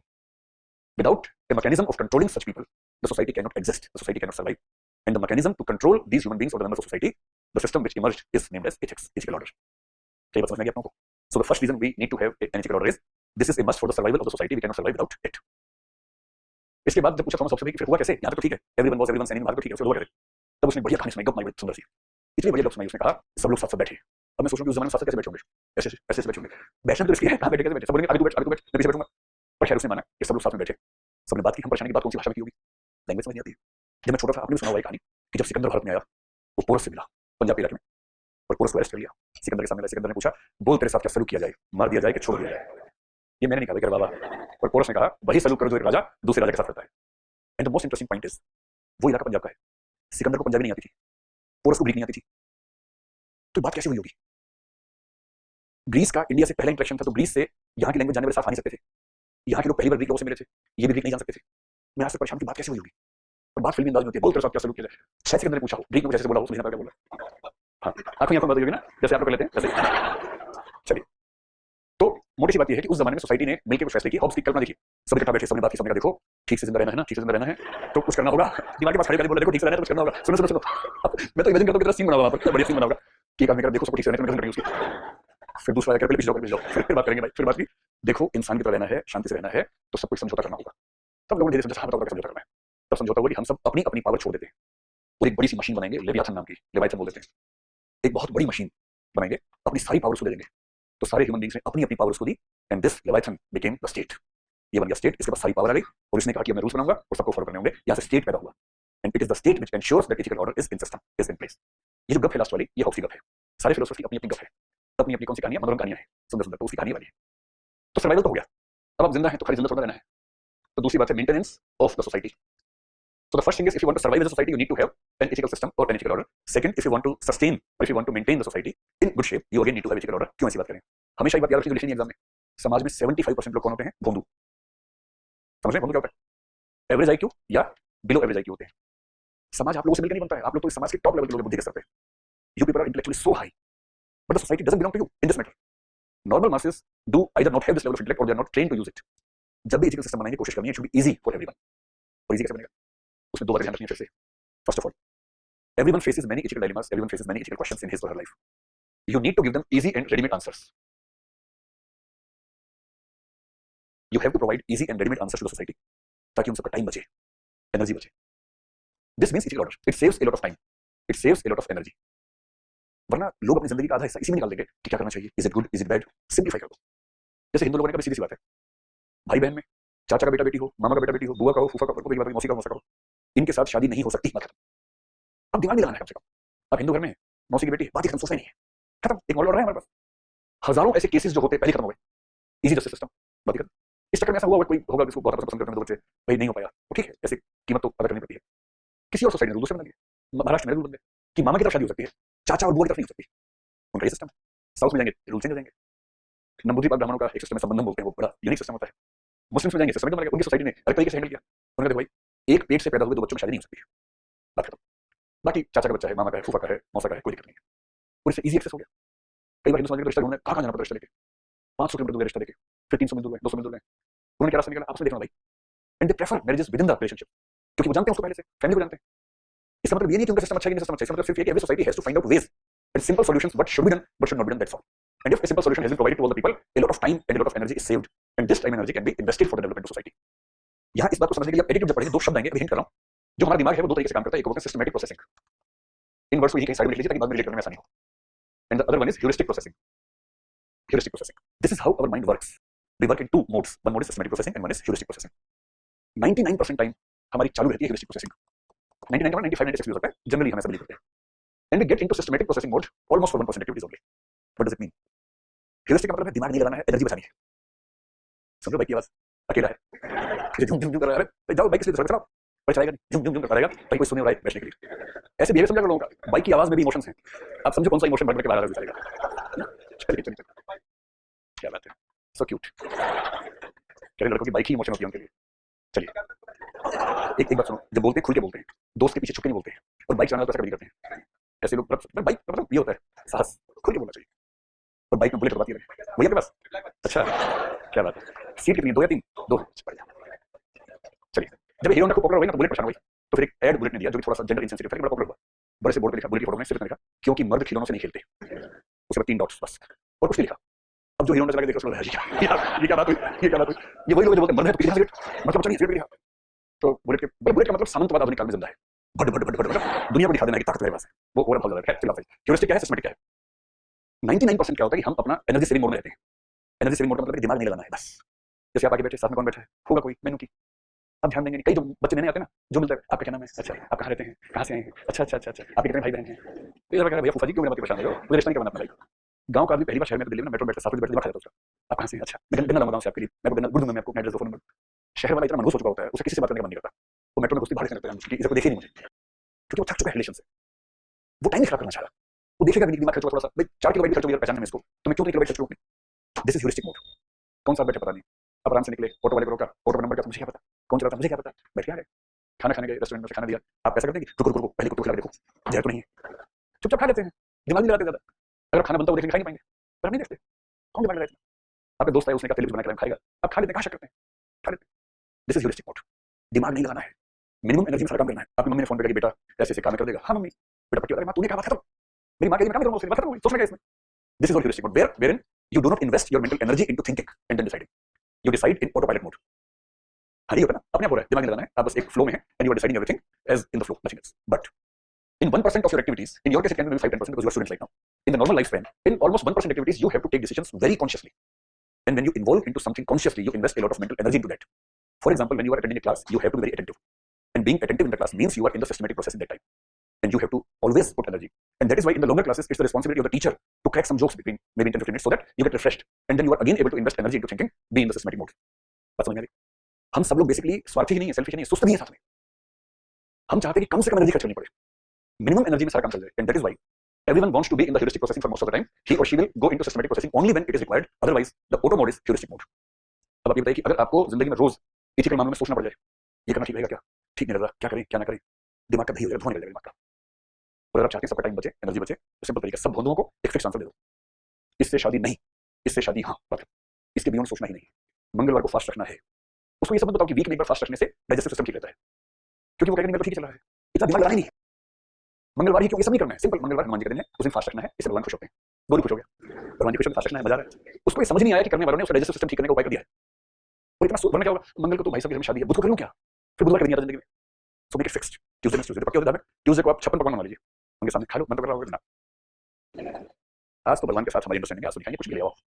आपके रसगुल्ला देखो, तो कहने रसगुल्ला नहीं जहर है, आप खा जहर, हम दिखाएंगे. मन भी नहीं करता, मन मजबूत हो जाता है. And that is because they have readymade answers in the name of ethical system. तीसरी बात, so ethics is required for 3 reasons. First was survival of society. The society cannot survive without the ethical system. Second, maintenance or maybe the continuation of society. Third, if you want to develop as a society, growth and development of the society is also dependent upon the ethical systems. Development of society or country or whatever. तो development के दो मतलब होते हैं, it's not simple growth, its development. कभी गौर करना कि America इतना आगे कैसे बढ़ गया. एचडीआई आप देखते होंगे, क्या होता है ये ह्यूमन डेवलपमेंट इंडेक्स. कभी गौर से देखना कि 1990 के आसपास केरला और झारखंड दोनों उस इंडेक्स में 5 और 6 के बीच में थे, और आज केरला 8 के आसपास है और झारखंड अभी 5 और 6 के बीच में ही है. ऐसा क्या होता है कि एक स्टेट डेवलपमेंट में आगे निकल जाता है, एक नहीं निकल पाता. कुछ तो होता होगा ना, एक पब्लिक पॉलिसी के टॉपिक्स होते हैं. ऐसी क्या फिलोसफी काम कर रही थी केरला में या गवर्नमेंट में या लोगों में, जो झारखंड में काम नहीं कर पाई, या सिस्टम में या ह्यूमन बींग्स में, कि एक स्टेट ह्यूमन डेवलपमेंट इंडेक्स में 5 और 6 के बीच निकल के 8 के पास पहुंच गया. यानी कि लगभग 30% आगे निकल गया, और दूसरा स्टेट लगभग उसी 2 डिजिट के बीच में रह गया। कुछ तो रीजन होगा कि इंदौर 7 साल से हर साल क्लीनिनेस नंबर 1 पे है, और आगरा ताजमहल के बाद भी 100 नंबर पे है। इन सब के पीछे क्या फैक्टर्स काम करते हैं? ये फैक्टर काम करता है कि वहां की पॉपुलेशन जो है, जनता जो है, उसका वैल्यू सिस्टम क्या है। और इसलिए कहते हैं कि आप सुविधाएं देकर भी ना दिमाग नहीं बदल सकते। जैसे आप जब किसी डेवलपमेंट में जाएंगे कहीं भी, वहां कार बहुत ज्यादा सड़कों पर, मतलब व्हीकल्स बहुत ज्यादा है, एक इंटरेस्टिंग सिचुएशन बनेगी। आप 10 दिन 20 दिन रह के आइए, आप सड़क पर पूरा शहर नापिए, देश नापिए, वहां पर आप 20 दिन में एक बार भी हॉर्न की आवाज नहीं सुनेंगे, एक बार भी नहीं सुनेंगे। मैं 2 दिन साल पहले जर्मनी में था, तो मैंने पहली बार हॉर्न की आवाज सुनी। मैंने कहा रास्ता मिल गया फाइनली। इतने दिन से परेशान था, किसी भी डेवलपमेंट में हॉर्न की आवाज मुझे लगा खराब हॉर्न, आवाज नहीं आती थी। बर्लिन में एक बार देखा 3-4 गाड़ियां पी पी पी करके चल रही हैं, मैं मजा आ गया। आज तो मैं रिकॉर्डिंग कर लेता हूं, बता सकता हूं आगे ऐसा होता है। मैंने जाके पूछा, मैंने क्या चल रहा है, पता लगा भारती की शादी थी वहां। तो बारात जा रही थी 4 गाड़ियों में। अब वहां ये नहीं घोड़े लेके डांस करते थे, कार में मैं चला रहे थे। फिर मैंने बताया नहीं किसी को, हॉर्न नहीं बजता। और यहाँ हालत देखिए, क्योंकि सिस्टम ऑफ एथिक्स अलग चीज है ना, रूल्स अलग चीज है। भाई उनके पास भी हॉर्न वाले हैं, और उन्होंने एक सिस्टम बना लिया कि why should we create noise pollution which can be avoided. यहाँ में सामने ट्रक खड़ा है, रेड लाइट है, वो हिल नहीं सकता, पीछे वाला पी पी पी लगा पी, तो रुक ही नहीं रहा। अच्छा, सामने ट्रक कुछ भी करके नहीं सकता, क्या करे वो? एक हॉर्न बज रहा है तो बज रहा है, क्या करे? So ethical system does a lot in the development of society provided the right ethical system is established in the minds of the people. दो तरीके से, पहला ग्रोथ के लिए। अब आप बताओ जिस सोसाइटी में कौन सी वैल्यू सिस्टम होगा कि ग्रोथ ज्यादा होगी। जैसे हम एंटरप्रेन्योरशिप की बात करते हैं, एंटरप्रेन्योरशिप वही जिसको पहले करेज बोलते थे। अगर सोसाइटी ने ये वैल्यू बच्चों को दी कि बेटा कुछ करना, अपने बलबूते करना, नौकरी के चक्कर में रहना है, कुछ क्रिएट करो, तो वहाँ क्या होगा, आगे जाएगी उस इलाके में। और जिस देश में सबको नौकरी चाहिए, फिर वहाँ ये हाल होगा, सबको नौकरी चाहिए। तो अलग कंट्री, जैसे भारत में, गुजरात में देखिए, वहाँ अलग पेपर रहता है। मैंने कुछ मेरे करेक्टर आया हुआ था गुजरात से, हमारा स्टूडेंट है, प्रति मैदान में वो ट्रेड फेयर में। तो फिर मुझसे मिलने तो सुनता है कि यहाँ बहुत मजा वर्क है। मैं गुजरात पेविलियन में गया, वहाँ बहुत सारे स्टॉल से, तो उसका बैच में यूपी कलर का गया हुआ था। तो पहले तो यूपी वाले में गए, यूपी कलर का ऑफिसर जब यूपी पेविलियन में गया, जहाँ जैसा खड़े सर सर सर क्या लेंगे, सब खड़े जोड़ी देना आपको, सर आपको आइए सर। वहाँ अलग ताकत, अलग लोग है, आइए इसका, आइए साइड से भगवान का नंबर 2 पे आता है वहाँ पर। फिर दोनों गुजरात पेविलियन में, हाँ दुकान पर बैठे हैं, कोई आया, हाँ जी क्या चाहिए। उसने कहा, मतलब पहचान रहे थे कि आप हमारे यहाँ आइए करेक्टर, पहचान रहे थे, नहीं पहचान रहे। तो उसने कहा पापड़ चाहिए, हाँ जी ₹1 का है। तो आइए उसने पैसे निकाल के दिए, यूपी वाला झेल नहीं पा रहा है सब। क्या तो आइए उसके पैसे यहाँ चलता है यार, तुम कैसे आइए, तुम पैसे यहाँ चलते हो। उसने कहा भाई गुजरात है, गुजरात का आदमी धंधा करता है, धंधो करता है, बोलता है मेरा धंधो है, धंधो। और नौकरी करने वाले को देते हैं, अच्छा नौकरी करते हैं, ओ नहीं ठीक है संभाल लो आप, हम पापड़ बनाएंगे। उनको ज्यादा सम्मान है बिजनेस करने में, उनको नौकरी करने लगता है ठीक है, इसलिए आएंगे सर बनते हैं ताकि हम काम कर सकें। That is the value system, that is Gujarat is far far ahead than many states in industrial and financial areas. ये होता है वैल्यू सिस्टम। अगर हार्ड वर्क की वैल्यू होगी तो सोसाइटी आगे बढ़ेगी। अगर फ्रीडम ऑफ स्पीच की वैल्यू होगी तो आइडियाज स्प्रेड होंगे। Freedom of thought, freedom of speech अगर ये है तो विजडम, न्यू आइडियाज, इनोवेशंस, ये सब बढ़ेंगे। और जिस भी सोसाइटी में इस तरह की वैल्यूज आ गई, आप समझ लीजिए कि आगे बढ़ना ही बढ़ना है, कोई रोक नहीं सकता उसको। बाकी डिसिप्लिन वगैरह उसको है। अब दूसरी तरफ आइए, in economics you must have read in the very first chapter that growth and development are two different concepts. Growth तो कैंसर में भी होती है, but cancer growth is not good growth. तो ग्रोथ का मतलब बढ़ा है, किसका बढ़ा, कैसे बढ़ा, उससे मतलब नहीं है। Development is all round with a good sense of distribution. So if you want to progress like a society, you have to also think about the distributive justice of the resources. So the second aspect of development is distributive justice. ऐसे 3-4 values बता सकते हैं जो distributive justice को promote करते हो। जैसे collectivism, affirmative action तो कॉन्स्टिट्यूशन का वर्ड बना, the value of collectivism, the value of compassion, tolerance, inclusiveness या शेयरिंग इसको कहते हैं, इंक्लूसिवनेस और शेयरिंग। अब ये पूरा आंसर आपके पास तैयार है 3 एस्पेक्ट्स में। मैं पूरे को स्क्रीन पे ले आता हूं। ये लिखिए आपने, कलेक्टिविज्म, कंपैशन, टॉलरेंस और इंक्लूसिवनेस एंड शेयरिंग। अब देखिए ध्यान से क्या दिख रहा है इसमें, सोचिए ध्यान से। ये लिखा है वाई एथिक्स, ये है नंबर 1, ये है नंबर 2 और ये है नंबर 3। जल्दी से बोलो नंबर 1 क्या है। So if a society has to survive it needs to have an ethical system, otherwise ऐसे देखना पड़ेगा हमेशा। अगर आप चाहते हैं चीजें देख के चले, दाएं बाएं देखना पड़े, तो एथिकल सिस्टम चाहिए, वरना कब कौन चाकू घूमेगा भरोसा नहीं। Maintenance of society, easy solutions given to everyone so that society is able to save its time and energy into ethical questions. Third, development of society, 2 aspects. If you want to grow, you have to have some values in the ethical system. If you want to distribute the resources in the society in just manner, again you need to have some value systems in your ethical system. और इसलिए कहते हैं कि बिना ethical system के society ना survive करेगी, ना जिंदा रहेगी, ना आगे बढ़ेगी। Understood? So the next topic is, इतना ही बोलना था, next topic is आपका रिस्पॉन्स देना चाह रहा था।